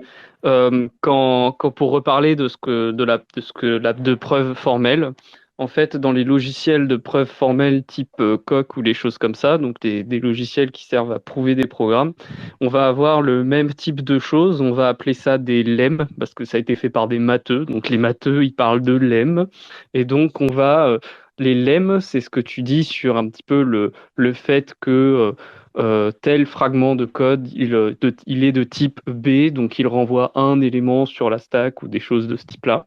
Et donc en fait, les lemmes, ça va être des hypothèses qu'on va écrire directement en dur dans notre programme, notre métaprogramme qui cherche à prouver que la sémantique est correcte. Et ensuite, il va effectivement les combiner pour faire ce qu'on appelle des théorèmes du coup. Et donc c'est un petit peu l'idée qu'on a ici. En fait, le combiner, c'est un genre de moyen de créer des théorèmes à partir de sous-théorèmes ou de lemmes qui sont en fait les sous-fragments. Donc c'est vraiment une construction un peu comme des briques de Lego, hein. C'est un peu comme l'axiomatique en mathématiques. On combine les axiomes ensemble pour obtenir des théorèmes. Bien là, c'est un peu pareil. On a des fragments de code qui ont certaines propriétés qu'on écrit en dur dans le programme qui va faire la vérification de la sémantique. Et ensuite, il va recombiner ces fragments ensemble conformément à la politique que tu vas lui indiquer ou que tu vas vouloir lui faire analyser. Et il va essayer de reproduire le comportement correctement et il va pouvoir faire les vérifications nécessaires grâce à ce que tu appelles donc le type system, qui est en fait simplement un ensemble de propriétés qui est écrit, qui correspond en fait à des propriétés qu'on appellerait des lemmes. Et c'est comme ça qu'on fait de la vérification de programme en partie, hein. Évidemment, il y a plein d'autres choses, mais cette capacité à créer des lemmes puis les recombiner ensemble pour faire des théorèmes, et c'est comme ça qu'on fait des preuves à la fin que les choses se passent correctement. Voilà. Je sais pas s'il y a autre chose à ajouter. Je pense que s'il y a si les gens comprennent pas trop, je pense que là, il faut qu'ils posent des questions parce que c'est difficile d'imaginer ce qui n'a pas été compris. Après, faut regarder sur la présentation de Miniscript sur le site de SIPA, donc bitcoin.sipa.be/miniscript ou des choses de ce type-là. Je pense que tu avais partagé des liens, Lounès, et je sais pas si ça redirige sur ça. Mais il y a toute une section sur Miniscript Reference, la référence Miniscript, où tu vois tous les fragments de Miniscript et effectivement on retrouve les combiners dont tu parles ainsi que les différents fragments. Et effectivement, bon, c'est pas présenté avec les propriétés au début, c'est présenté après, mais voilà, ça correspond à l'idée qu'on combine des propriétés ensemble pour obtenir des théorèmes. Voilà, c'est vraiment très mathématique, un petit peu comme raisonnement au début, mais c'est juste pas automatisé. Voilà. Ouais, Yes. j'ai mis Merci le lien. d'avoir expliqué dans d'autres mots. Je pense que ça aide. De rien, de rien. Alors, qu'est-ce que tu veux raconter d'autre après? Là, j'arrive un peu à la fin de ce que je voulais vous dire dans ma présentation. Peut-être parce que après, là, j'essayais juste d'expliquer l'intuition derrière le fonctionnement de Miniscript. Je vais pas vous sortir la liste des propriétés et les caractéristiques qu'elles ont et machin et la liste des fragments. Ça va juste être chiant et contre-productif. Si vous voulez si vous êtes plus intéressé par la liste des fragments, que vous comprenez un petit peu le principe comme je viens de le décrire, il est expliqué sur le site de SIPA de manière beaucoup plus formelle. Sur le site de SIPA, exactement comme disait Pantamis, il y a la liste des fragments, il y a la liste des requirements de chaque fragment, il y a la liste des propriétés de chaque fragment. Peut-être ce que je peux ajouter, c'est que du coup, il y a des types et des propriétés de base. Donc, en type de base, on a B, V, K et W. En propriété de base, on a le nombre d'arguments qui est consommé sur la stack. Est-ce que c'est 0? Est-ce que c'est 1? On a la propriété qu'un fragment peut tout le temps être dissatisfié. Donc, l'inverse de check sequence verify dont on a vu tout à l'heure. On sait que check sequence verify, il peut jamais être dissatisfié. En fait, si on essaie de le dissatisfier, il arrête l'exécution du script. Et donc, du coup, Miniscript, par rapport à ça, réagit en le foutant dans un if pour le rendre dissatisfiable. Il réagit par rapport à cette propriété. Du coup, on a les propriétés qui permettent d'analyser les mix de timelock aussi. Et ensuite, on a des propriétés, je peux peut-être toucher un peu là-dessus, pour analyser la malléabilité. Donc, on va avoir 3 propriétés pour analyser la malléabilité. Le fait qu'un fragment requiert une signature, le fait que la dissatisfaction d'un fragment requiert une signature, et le fait que une seule dissatisfaction d'un fragment qui ne nécessite pas de signature existe. Donc, c'est un peu flou, mais il faut comprendre l'objectif pour l'analyse de la malléabilité. L'objectif, c'est que une tierce partie, donc pensez à un node sur le réseau après qu'on broadcast une transaction signée, ne puisse pas prendre une transaction avec un witness qui est valide et le transformer en un autre witness qui est valide aussi. Et c'est chiant, ça cause plein de problèmes parce que du coup, la witness qui accède ID de la transaction change. Donc, ça peut causer des round trips en plus par exemple, pour l'échange de compact blocks. Ça peut poser problème d'inflation de witness dont je parlais tout à l'heure. Ça peut poser plein de problèmes en soi, mais c'est plus un problème. En vrai, la malléabilité, c'est plus un problème de tierces. Enfin, c'est plus un truc c'est un mauvais effet pour le réseau. C'est un de ces trucs sur Bitcoin où on parle beaucoup trop d'individualisme. Enfin, pas d'individualisme, mais que comme quoi les conséquences, chacun sauf les conséquences de toutes ses actions, etc. Mais il y a des trucs qu'on fait qui ont un peu des externalités négatives. Genre, si tout le monde se mettait à faire des transactions qui étaient complètement malléables, bah, il y a un rando sur le réseau qui pourrait rendre les compact blocks beaucoup, beaucoup plus longs à être transférés. Et du coup, bah, si tu augmentes le temps de transfert des blocs, et ben tu augmentes les incentives de centralisation du mining et c'est mauvais pour tout le monde. Bref, et du coup, ce truc de malléabilité cette analyse de malléabilité, c'est plus vraiment pour les effets de réseau, c'est plus mauvais pour le réseau. Ça peut être mauvais pour nous, mais pour l'utilisateur, mais en général, ça ne l'est pas trop. Et en soi, c'est faisable, c'est très faisable d'éviter la malléabilité, donc autant l'éviter. À savoir que la malléabilité, les analyses de malléabilité, t'allais parler, Panta? Oui, c'était juste pour parce que voilà, comme on a fait un Space Cake Segwit, j'ai eu l'occasion de parler justement des deux identifiants de transactions qui existent, notamment le TXID qui est l'ancien identifiant qui est utilisé pour référencer les UTXO qu'on dépense dans les inputs d'une transaction, et effectivement le Witness Transaction ID, donc le WTXID dont tu parles, qui, donc d'après ce que tu dis, est utilisé dans le relais des compact blocks. Ils n'utilisent pas le TXID du coup, ou alors le TXID c'est encore pire parce qu'il est encore plus malléable, si j'ai bien compris. Mais donc, Ouais, pour exactement. rappel, Segwit résout le problème de la malléabilité au niveau du TXID, celui qui est utilisé pour référencer les transactions, les UTXO qu'on dépense en input d'une transaction. En revanche, il n'y a aucune garantie de non-malléabilité du Witness Transaction ID dans Segwit, puisque quand on calcule le hash de la transaction format Segwit et qu'on obtient donc le Witness Transaction ID, le Witness est pris en compte. Donc le changement du Witness, donc des données de vérification de l'autorisation de la transaction, ce witness peut être modifié très facilement. Et donc, effectivement, le principal problème pour Lightning et tout ça, c'était la malléabilité externe par des tierces parties. Et effectivement, là, les considérations que tu as, c'est éventuellement une personne qui chercherait à attaquer le réseau en faisant de la malléabilité interne sur plein de transactions qu'il produit pour effectivement rendre le broadcasting sur le réseau très inefficace du fait des compact blocks dont tu parles. Voilà, mais Ouais, donc, et on l'utilise pour les relais de transactions aussi maintenant, les witness voilà, et TXID. j'avais vu que dans Airlay, par exemple, ça allait être utilisé aussi. Donc voilà, le Witness Transaction ID, même si effectivement il est commit via la Coinbase dans le bloc de manière très séparée et qu'il n'a pas une grande importance pour nous, il a une grande importance pour le réseau à la layer 0 suite à Segwit. Donc ça remontre à quel point Segwit était un très gros changement pour Bitcoin, hein, parce que avant il n'existait pas, quoi, et aujourd'hui il est partout. Voilà. Yes, pour ceux qui se demanderaient pourquoi est-ce qu'en fait on a laissé les witness malléables, bah, la réponse c'est juste que bah, c'est pas possible de faire autrement. C'est le chat qui se mord la queue. On ne peut pas signer une signature. Exactement.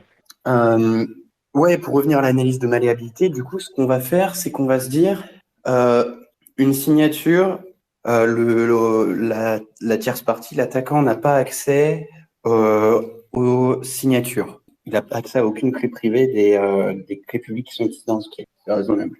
On va assumer que le script n'a pas de clé dupliquée. On va assumer les règles de standardness. L'attaquant est contraint par les règles de relais. Des mineurs pourraient game ça. Mais malheureusement, le jeu n'en vaut pas la de consensus.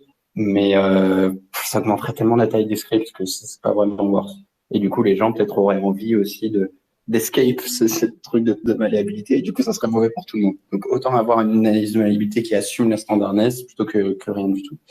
On assume quoi d'autre? On assume que l'attaquant a accès aux préimages des hashes utilisées dans le script, mais seulement celles qui ont été révélées auparavant dans d'autres witness. Et on assume que l'attaquant n'a vu qu'un seul witness, c'est-à-dire que participants d'une transaction n'ont pas broadcast deux transactions qui dépensent le même coin en même temps à deux parties différentes du réseau, parce que sinon ils pourraient juste mix and match les deux witness et ça devient super compliqué à éviter. Enfin, je suis même peut-être pas sûr si c'est évitable. Donc voilà les assumptions, et du coup on va essayer de toujours par exemple satisfaire, genre si on a le choix entre. Du coup, encore, la satisfaction, tiens, c'est peut-être un truc aussi important sur Miniscript, c'est que ça permet de créer des witness pour n'importe quel script. C'est qu'aujourd'hui, encore une fois, c'est tout hard-codé. Enfin, aujourd'hui, dans tous les wallets qui sont vieux, t'as, pour tel type d'output, le witness, c'est une sig. Pour tel type d'output, c'est ça. Pour un check multisig, c'est tant de signatures. Mais avec Miniscript, on va pouvoir traverser l'arbre, parce que tiens, on parlait beaucoup d'abstracting tax tree avec Taproot, mais Taproot c'est pas un abstracting tax tree, mais Miniscript c'en est un. C'est que on va pouvoir traverser l'arbre des fragments de Miniscript, et vous savez, il y a des fragments qui prennent en sub-fragments d'autres fragments. Donc, il y a des fragments dans des fragments dans des fragments, et à la fin, on arrive à des branches, enfin des feuilles, et du coup, c'est la fin des fragments. Mais du coup, dans cet arbre, si vous visualisez un arbre, on va pouvoir avoir plein de chemins de la racine jusqu'aux feuilles. Et du coup, Miniscript, de manière générale, tant qu'il sait comment satisfaire chaque feuille et qu'il sait comment satisfaire chaque nœud dans l'arbre, il va pouvoir juste combiner les satisfactions de plein de fragments différents. Et l'analyse de malléabilité, par exemple, une des règles, ça va être, quand on satisfait un script, on va satisfaire en premier ceux qui ne requièrent pas de signature. Parce qu'on sait que du coup, si c'est une disjonction, si c'est un OR entre soit une clé publique ou un time lock, on va essayer de satisfaire le time lock d'abord, parce qu'on sait que la clé publique ne sera jamais disponible à un attaquant. Quand on va dissatisfaire on va essayer de dissatisfaire des fragments qui n'ont qu'une seule dissatisfaction. Ça, c'est un peu plus compliqué, parce que par exemple, si on prend un check de hash, il a une seule satisfaction, c'est sa préimage, mais il a plein de dissatisfactions, c'est tout ce qui n'est pas sa préimage.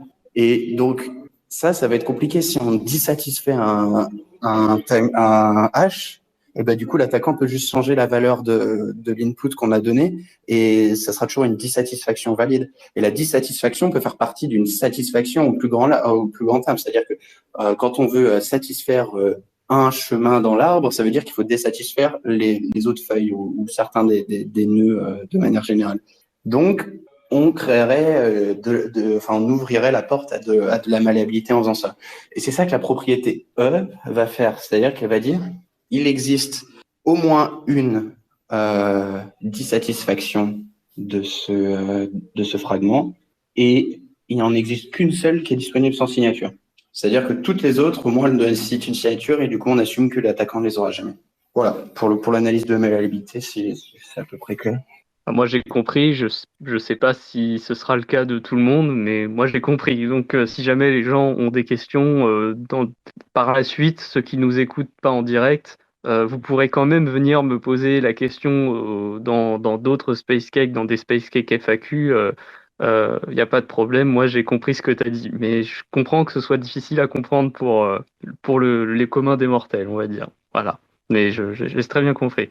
L'idée, c'est que tu vas essayer quand tu as des satisfactions ou des dissatisfactions, quand tu vas utiliser ou pas certains chemins de dépenses qui sont accessibles dans un script, Miniscript te permet de faire en sorte de choisir le chemin qui réduit au maximum la malléabilité potentielle de la transaction. Donc, par exemple, tu citais les préimages.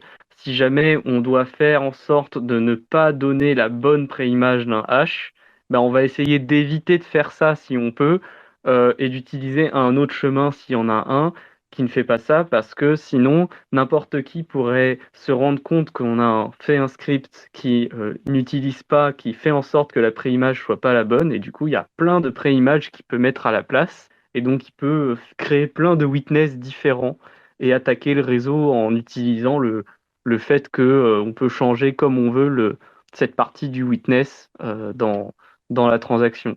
Mais je comprends que ce soit pas facile à comprendre, mais voilà, on cherche ça aussi pour des raisons de protection du réseau, faire en sorte que dans les protocoles off-chain, ce soit pas le bordel parce que le script, éventuellement le witness a été modifié.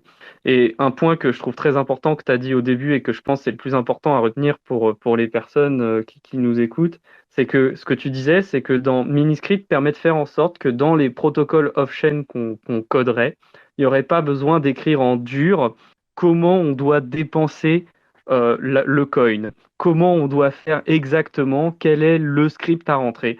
Le fait que tu aies Miniscript et que Miniscript te permet de donner de la sémantique fait que tu peux retrouver ça juste à partir du policy, enfin du Miniscript qu'on t'a donné, de l'analyse du script que tu as avec Miniscript.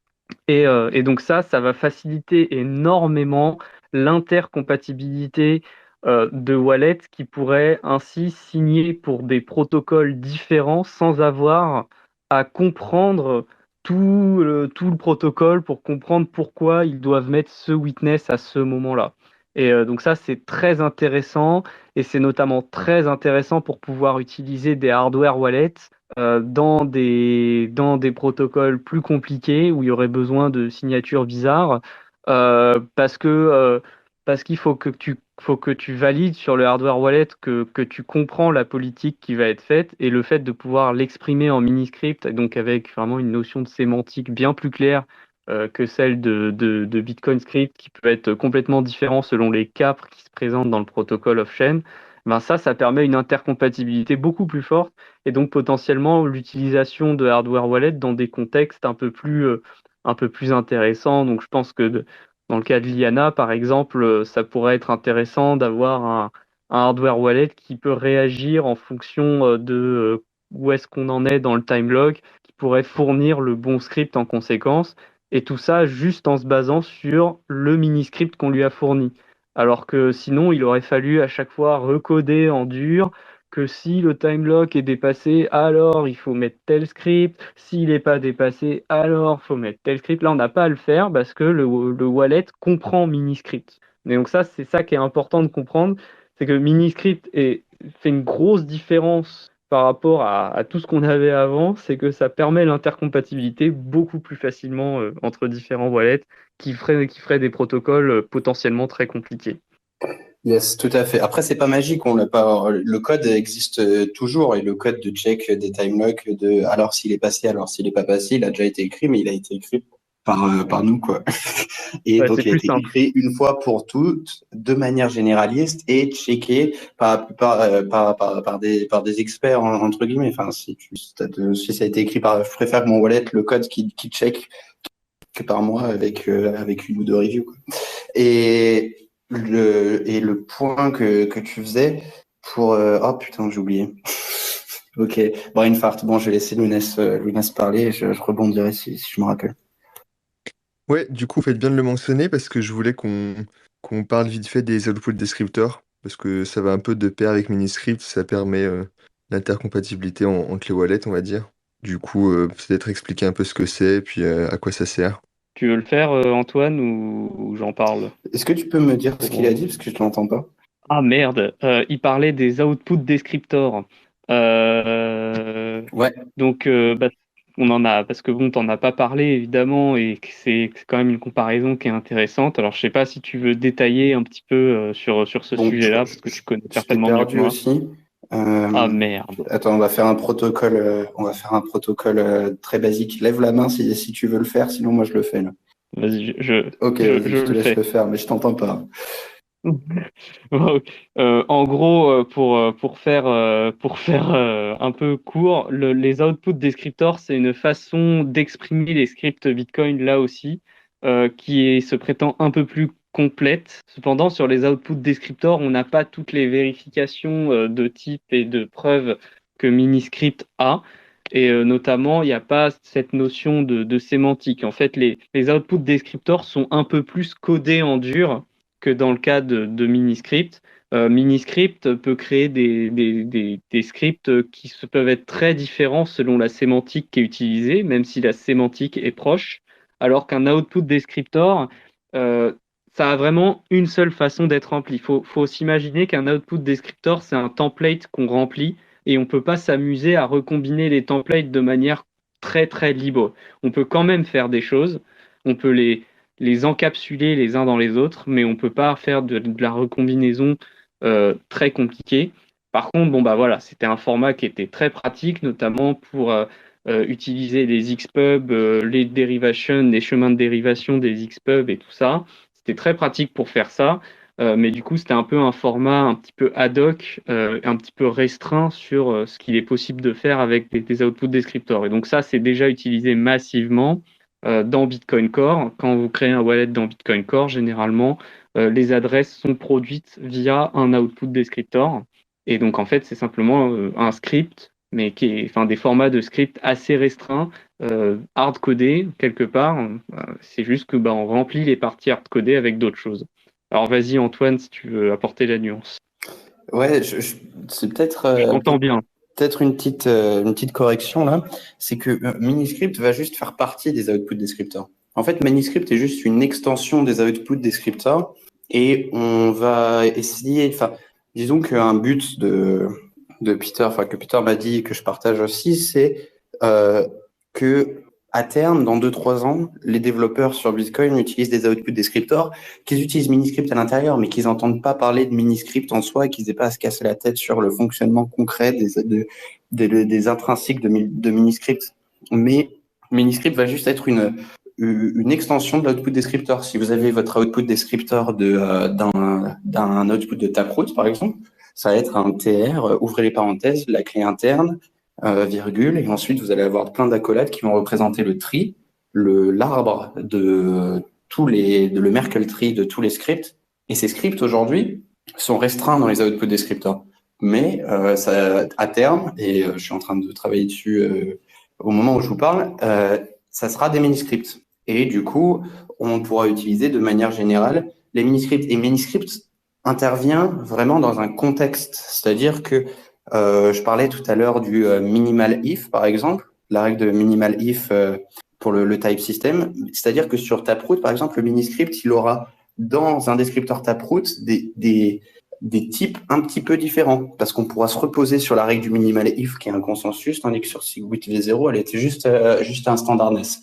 Donc, les outputs descripteurs aujourd'hui sont assez limités, mais c'est nécessaire, quoi. Miniscript en fait partie aussi, et en tous les cas, c'est mieux que ce qu'on avait avant. L'origine des outputs descriptors, c'est que, enfin, aujourd'hui, on est avant les outputs descriptors, et les gens qui utilisent toujours pas d'output descriptors, c'est la plupart des gens, et surtout les gens non techniques, alors que c'est plutôt à destination des gens techniques, ce genre de choses, parce que les outputs descriptors rendent explicite les scripts dans lesquels la clé a été utilisée. Alors que les gens sauvegardent leur mnémonique, mais c'est qu'une seule partie de la backup sur Bitcoin. Déjà, avant de pouvoir penser à pouvoir signer une transaction avec ta clé privée, il faut déjà que tu aies retrouvé tes coins. Mais pour pouvoir retrouver tes coins, il faut savoir dans quel script ta clé a été utilisée. Et du coup, les gens se reposent sur des espèces de trucs complètement insane d'informations implicites, de YPub uppercase, de ZPub minuscule, ZPub majuscule, de derivation path qui vont changer en fonction du type de script dans laquelle la clé a été utilisée. Et en fait, du coup, l'utilisateur, quand il recover depuis sa mnémonique, il faut qu'il sache, ah ouais, du coup, ça a été utilisé dans un P2H SegWit ou ça a été utilisé dans un Pay2Taproot? Qu'est-ce qu'il en sait, l'utilisateur non miniscript, enfin, l'utilisateur non technique? Il lui faut une information explicite qui lui dise, OK, donc je suis le wallet, voici ta mnémonique et voici un template, qui est un output descriptor, qui te donne toutes les informations le jour où tu veux recover de où sont tes coins.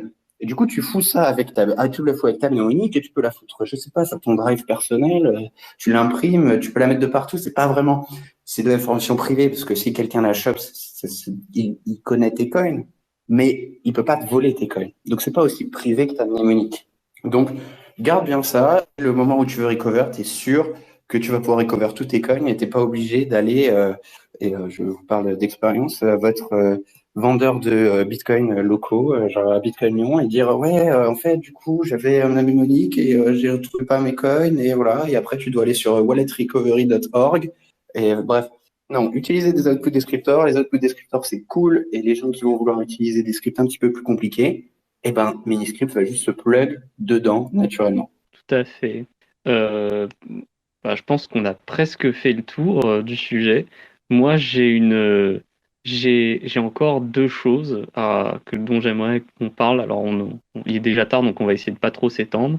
Donc, actuellement, Miniscript au niveau de Bitcoin Core, donc c'est supporté en watch only, il me semble. Tu peux pas encore signer dans Bitcoin Core avec Miniscript. Je crois que tu travailles là-dessus, justement.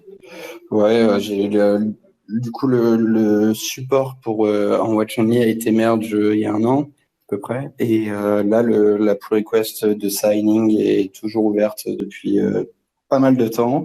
Ouais, ça va prendre Il y son a, temps. il y a pas mal de, il y a pas mal de, il y a de l'activité qui revient. Il y a de l'activité qui revient dessus. Et je travaille en parallèle sur le support TypeScript aussi. Voilà, et donc justement, je voulais parler un petit peu de TypeScript. Donc pour l'instant, Miniscript, c'est Segwit V0, c'est ça? Et donc du coup, TypeScript, ça va être du V1. Et alors du coup, nous, on avait fait un Space Cake il y a déjà pas mal de temps, parce que c'était un des premiers, sur le MAST dans Taproot, donc le Merkle Abstract ou je sais plus quoi, Syntax Tree. C'est un truc, je sais plus si c'est abstract ou autre chose. Et notamment, j'avais évoqué le fait que Miniscript est assez intéressant pour justement encoder les conditions de dépense sur le Taptree, sur le mast. Et voilà, bah, par exemple, on s'était dit avec Sosten qu'on avait eu un petit moment où Sosten s'est rendu compte qu'il y avait peut-être des arbres de Huffman qui étaient impliqués sur l'organisation des conditions de dépense, où tu pouvais mettre des genres de probabilités à laquelle tu t'attends d'utiliser telle ou telle condition de dépense. Et donc, est-ce que ça, c'est toujours, est-ce qu'on s'est trompé, ou est-ce que effectivement c'est toujours d'actualité que dans Miniscript, version pour Taproot, il y aura des moyens d'encoder les probabilités que l'on s'attende à telle ou telle dépense, et que du coup ça pourra avoir un impact sur la forme du mast qui sera compilé potentiellement avec un arbre de Huffman ou des choses de ce type-là. Voilà, je voulais savoir si on est dans une utopie ou si c'est bien la Non, non. réalité. T'as raison, vous avez raison de penser ça. En fait, c'est parce que, un peu encore ce que je disais au début, faut pas mélanger le langage de policy et du langage de policy qui est très intéressant. Aussi, j'en ai peu parlé parce que c'est quelque chose que je maîtrise moins bien. J'ai pas beaucoup travaillé sur le compilateur. Enfin, je sais comment il fonctionne, mais je vois pas vraiment exactement tout, mais je peux en parler de manière générale. Et c'est le langage de policy qui permet d'assigner des probabilités de dépenses chaque fois que tu as une disjonction, en fait. Chaque fois que tu as ou ce chemin de dépense ou un autre, là où on disait dans la satisfaction, on va essayer celui qui est disponible et qui est pas malléable et ensuite qui est le moins cher, et ben, tu vas pouvoir dire au moment où tu veux créer ton Miniscript, tu vas pouvoir dire au langage de policy, ouais, il y a 90% de chances que je vais utiliser l'arbre de gauche. Et donc, ça va donner des informations au compilateur qui va dire, ah, je vais opti pour, en mode, vas-y, pour les 10% de chances où il va utiliser, ou même 1% de chances où il va utiliser le spending pass, disons, de recovery, et ben, il pourra se permettre d'avoir un witness plus grand à ce moment-là. Mais par contre, je vais utiliser un mini-script qui va être plus petit en taille. Donc, une fois, genre sur un P2WSH, tu le pushes sur la stack. Donc, la taille du script en lui-même, ça compte beaucoup. Et du coup, tu vas optimiser la taille du script et la taille du witness de l'autre chemin de dépense qui va être utilisé plus fréquemment que celui qui va être utilisé moins fréquemment. Un exemple de ça, par exemple, c'est faire un choix entre un PK ou un PKH. PK, c'est juste check in public key. PKH, c'est check un public key hash. Et tu vois, tu te dis comme ça, pourquoi est-ce qu'il y a un PKH? C'est tout le temps plus, en fait. C'est que tu dois check un hash, tu dois montrer la préimage du hash que c'est une public key, et ensuite tu dois montrer une signature. Donc ça te fait toujours un witness qui est tout le temps plus gros. Bah ouais, mais le script, lui, il est plus petit. Tu as juste le hash de la public key dans le script et 3 opcodes. Donc ça peut être, tu vois, si cette clé n'est pas souvent utilisée, ben on la fout dans un PKH. Comme ça, le moment où on l'utilise, on a plus de witness data, mais tous les autres moments où on a utilisé les autres paths, et ben le script en lui-même était plus petit. Là où ça devient intéressant, c'est avec Taproot. C'est que Voilà, dans tous les scripts intéressants, en gros, on a des disjonctions. Et dans Taproot, toutes les disjonctions, on peut les foutre dans des branches du Merkle tree différentes. Et donc, le compilateur va pouvoir opérer non pas au niveau du mini-script, non pas seulement au niveau du mini-script, mais aussi au niveau du descriptor en lui-même. Il va pouvoir dire, je veux cette policy cette policy et je suis dans un contexte Taproot, et il va te sortir un descripteur Taproot tel que une branche va être plus haute dans le Merkle tree, tel que tu as besoin de mettre moins de hash des nodes, va utiliser un mini-script qui est plus petit pour les paths qui sont plus utilisés, etc. Bref, vous avez compris, j'imagine.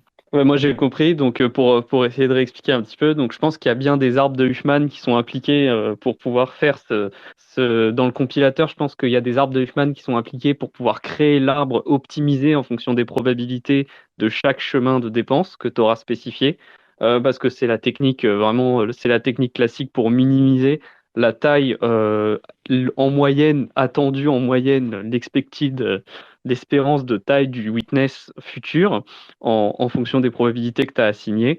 Et donc, pour rappel, pour les personnes qui n'auraient pas revu ce space cake, c'est que donc le mast, on va devoir à chaque fois préciser des clés publiques qui sont associées à des branches intermédiaires qui sont sur le chemin qui nous permet d'aller de la racine vers la feuille qu'on veut utiliser pour notre dépense. Il va falloir à chaque fois donner les hash, enfin les clés publiques dans Taproot, mais elles encodent derrière des choses un peu plus compliquées, des branches qui sont accolées à celles qu'on veut utiliser pour descendre vers la feuille.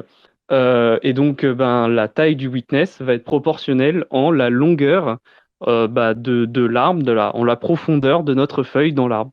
Et donc, quand on sait que certaines conditions vont être beaucoup plus utilisées que les autres, on peut les mettre en haut de l'arbre, qui est un arbre binaire. On peut avoir que 2 branches en dessous de chaque feuille, chaque nœud qui repartent en dessous.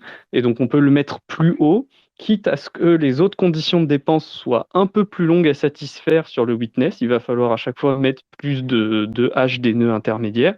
Mais par contre, pour la condition la plus courante qu'on va utiliser, qu'on s'attend à utiliser, on n'aura quasiment rien à mettre.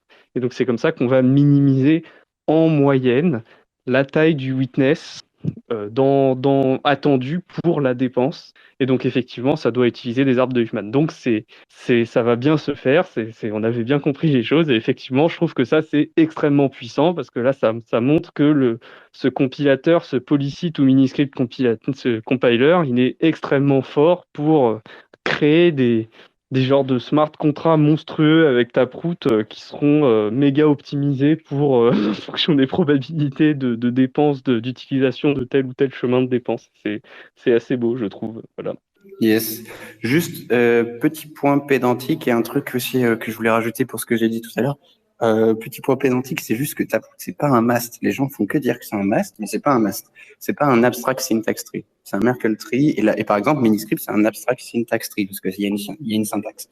Le deuxième truc que je voulais dire, c'est que tout à l'heure, je disais que les outputs descripteurs, c'était super cool. Vous aurez regardé qu'aujourd'hui, il y a pas mal de standards qui sont pas ouf. C'est pas non plus juste pour attraper, c'est pas pour faire du drama, et ça veut pas dire que les projets qui l'utilisent sont cons, ou ça veut pas dire que les gens qui ont déjà des backups de mnémonique tout court sont pas safe ou quoi que ce soit. Enfin, je veux pas faire de peur ou quoi que ce soit. C'est juste que, disons, avoir une backup explicite pour pouvoir localiser les coins avant de pouvoir les dépenser, c'est beaucoup mieux qu'avoir une backup implicite. C'est pas parce que vous avez qu'une mnémonique que vous allez jamais retrouver vos coins. Vous avez 99,9% de retrouver. Mais bon, 0,1% quand on parle de la monnaie des gens, c'est important d'optimiser même pour ça. Voilà, à peu près. Je pense que moi, je vous avoue que là, je suis aux Açores avec ma team. on fait un off-site. Je pense que je vais pas tarder à vous laisser. Par contre, je suis chaud de répondre à une ou deux questions de plus, des gens qui écoutent. Est-ce que vous avez d'autres questions? Pantin, est-ce que tu avais d'autres questions de prévues? Alors moi, j'ai une dernière chose pour finir sur à quel point ça peut être génial ce qu'on peut faire avec Miniscript. Je t'avais déjà parlé je crois que c'était l'entonnoir du Bitcoin, du fait qu'on pourrait faire un genre de Denman Switch. En fait, on pourrait interagir avec les hardware wallets, puisque Ledger, donc Salvatore, travaille à l'implémentation au support de Miniscript pour la signature sur le Ledger.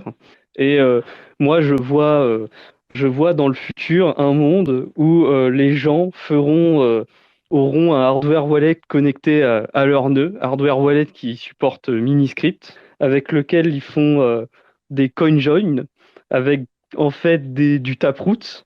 Donc ils ont le wallet connecté au nœud pour faire les CoinJoin depuis le cold wallet. Sauf que en fait le Taproot qu'ils utilisent, il a un script de dépense qui est de type Liana vers une clé différente, ce qui fait que automatiquement ça fait un Denman switch qui, lorsqu'on déconnecte le hardware wallet, du coup permet à la clé de recovery de devenir effectivement utilisable au bout d'un certain temps. Et puis, tant que le hardware wallet est connecté, le wallet il est en train de mixer les coins en permanence. Donc voilà, peut-être qu'un jour on aura ça, mais évidemment, il y a encore plein de prérequis, mais Miniscript, ça va beaucoup aider à permettre d'avoir cette intercompatibilité entre les logiciels de CoinJoin, le hardware wallet, les scripts de type Liana avec des time locks. Et donc, il faut plein de trucs. Il faut un mode HSM sur les hardware wallet qui supporte Miniscript, mais ça arrivera peut-être un jour. Et voilà. Et donc, bon, je pense que c'est une perspective future qui est très intéressante et ça montre à quel point ça peut être très, très puissant d'avoir ce système d'intercompatibilité. Voilà, donc je pense que c'est possible de faire ça dans un futur lointain. Pour l'instant, c'est encore trop compliqué. Mais un jour, on pourra peut-être faire des CoinJoin depuis le cold wallet avec un pass de recovery de type Deadman Switch qui permet de dépenser les coins par une autre clé lorsqu'un time lock est dépassé. Voilà. Et je pense que c'est possible de faire ça avec Miniscript. J'espère qu'on verra ça un jour. Voilà. Ouais, mais si tu mélanges avec ce sur quoi Salvatore est en train de travailler, t'arrives pas très loin. Hein. Voilà, donc je pense que ce sera très très cool parce que du coup, le fait ce qui est super intéressant dans ce setup, c'est que tu ne payes pas, si tu utilises Whirlpool pour faire le CoinJoin, tu payes pas de frais de minage pour remixer tes coins. Et le fait de les remixer va reset le time lock. Donc, tu n'as même pas à refaire de transaction pour réactiver le time lock parce que le CoinJoin se charge de le faire pour toi. Donc, c'est quand même, je trouve ça assez énorme quand même sur le principe. Donc, ouais, c'est stylé. C'est stylé. Ouais, que ce soit sur Whirlpool ou sur Join Market aussi. Donc, tu peux même avoir de l'argent en le faisant. En discutant avec Salvatore, un point qui pourrait être bloquant encore à l'heure actuelle, c'est qu'il faut réussir à prouver que les autres inputs du CoinJoin ne sont pas des inputs de ton wallet. Ça, c'est un peu compliqué. Mais j'en ai discuté avec lui, mais si un jour on a ça, ça c'est totalement envisageable. Théoriquement, sur le papier, on pourrait totalement faire ça. Voilà. Effectivement, bien vu. Bon, il reste à voir s'il y a d'autres personnes qui ont des questions maintenant, et on va pouvoir clôturer, effectivement. Alors, est-ce qu'il y a d'autres questions? Super. On clôture sur Whirlpool, donc c'est parfait. Ça me semble pas mal aussi, vu qu'il n'y a pas l'air d'avoir trop de questions. De toute façon, il est un peu tard. Ouais. Je crois pas qu'il n'y a plus trop de... Il n'y a plus que 9 personnes, 9 survivants. Oui. Ouais, c'était super sympa en tout cas. Merci beaucoup, Antoine. On a épuisé Antoine, le jus de cerveau. Merci Antoine, hein. Franchement c'est super intéressant. Avec plaisir, on pourra se refaire ça, peut-être à un autre moment pour moi, mais c'est chaud de refaire ça avec vous, c'est un super format, c'est cool d'avoir des gens avec qui on peut aller plus deep sur les trucs. Je vois qu'il y a pas mal de répondants, c'est stylé. C'est stylé. Donc on pourra s'en refaire d'autres sur Miniscript, encore il y a des trucs à dire sur d'autres sujets. N'hésitez pas. Avec grand plaisir. Il faudrait peut-être que tu parles de ton wallet un petit peu là que vous avez sorti il y a pas longtemps. Peut-être ça intéressera les gens, t'en as pas trop parlé. Ouais, les 9 survivants là qui sont toujours chauds à 11h30. Et le podcast. On a un wallet qui s'appelle Liana, c'est cool, ça permet d'avoir une clé de recovery qui est time locked dans le futur. Donc typiquement, ça pourrait aider à faire de l'inheritance, donc de l'héritage si on veut la donner à une autre personne, un héritier. ou ensuite ça pourra permettre, une fois qu'on permet le multisig qui va arriver à la fin du mois, et on est à la fin du mois, donc très très bientôt. Ça permettra d'avoir, par exemple, des multisigs qui vont se dégrader. Ça permettrait d'avoir pas mal de trucs sympas dans le futur. Mais avant tout, ça reste pas quelque chose où le but est technique. Là, j'ai pas mal parlé de technique ce soir, de comment on fait et de comment ça se passe sur le capot. Mais et même si ça m'intéresse beaucoup et je suis très content d'en parler, le wallet a un objectif et c'est pas quelque chose qui va être super complexe à utiliser. C'est quelque chose qui va être clair, utilisable par n'importe qui. Pas tout de suite, mais on aura plusieurs itérations du produit. On compte faire pas mal de choses aussi avec la communauté locale autour des clés de recovery qui pourraient être utilisées par des marchands locaux, qui pourraient être du support, qui pourrait être fait dans la langue des utilisateurs par les marchands locaux. Bref, on a pas mal d'idées pour étendre le business aussi, toujours d'un point de vue bitcoiner. Donc, que ce soit qu'on s'adresse à des gens qui sont déjà bitcoiners, qui veulent avoir un setup Liana pour leur famille, ou que ce soit des gens qui sont pas bitcoiners du tout et qui ont peur d'utiliser Bitcoin parce que, par exemple, ils ont peur de fuck up leur setup, c'est tout. Ils vont avoir leurs clés, ils ont peur de perdre leurs clés. Par exemple, ils pourraient s'adresser à un marchand là où ils achètent leurs coins et que de toute façon, 99% du temps, s'il n'est pas technique, il aura généré sa seed à côté du mec qui lui vend ses coins et que l'autre, il dit non, mais je vais venir pas ta seed devant moi. Et du coup, bon, bref, au final, il trust à 100% la personne. Il pourrait, par exemple, avoir le marchand qui a une clé de recovery qui est timelock à 1 an et demi dans le futur. C'est-à-dire que la personne, au pire, plutôt qu'utiliser un service custodial parce qu'elle a trop peur, elle utilise un service où elle est tout le temps en contrôle, on ne peut pas la censurer, mais si elle perd sa clé et que pendant 1 an et demi, les coins n'ont pas bougé, le marchand peut dépenser le coin. Alors bien sûr, il y a de la confiance, mais bref, tout n'est pas noir ou blanc. Je pense que ça permettrait des trucs assez sympas. On a pas mal de visions pour le futur. Mais retenez que ce soir, on a parlé pas mal de techniques, mais c'est à une fin et la technique, c'est pas la fin. C'est juste quelque chose qui permet la fin. Ouais, et C'est ben, vraiment cool. hâte de Merci tester beaucoup. tout ça. Et pour ceux que ça intéresse, on en a parlé plus en détail et plus simplement dans l'entonnoir 57 du 9 janvier, c'était il y a 2 semaines. Donc vous pouvez aller Et, écouter ça avec Kevin et Antoine qui étaient là pour nous présenter un petit peu Liana. et allez sur wizardsardine.com et allez essayer Eliana. C'est très cool. Carrément. Yes. Bon, allez, merci de m'avoir eu sur le podcast et à plus. Salut. Merci à Et toi, ben Antoine. Antoine, À merci plus. beaucoup Salut, d'avoir été là. bonne nuit. Merci à tout le monde qui a réussi à survivre jusqu'ici, les fidèles. Et puis bonne soirée à tous et à la semaine prochaine. On n'a pas encore fait le Bonne soirée, sujet, bonne mais nuit. Salut. Salut, salut, bonne Salut, soirée à les merci. la gars. prochaine, bonne nuit. Merci d'avoir écouté notre podcast, j'espère qu'il vous a plu. N'hésitez pas à le partager sur les réseaux et nous mettre une note sur votre plateforme de podcast préférée, ça nous aide énormément. Ceci était une production Découvre Bitcoin, je vous retrouve très bientôt sur les réseaux. Merci à vous et n'oubliez pas de le partager grandement. Salut!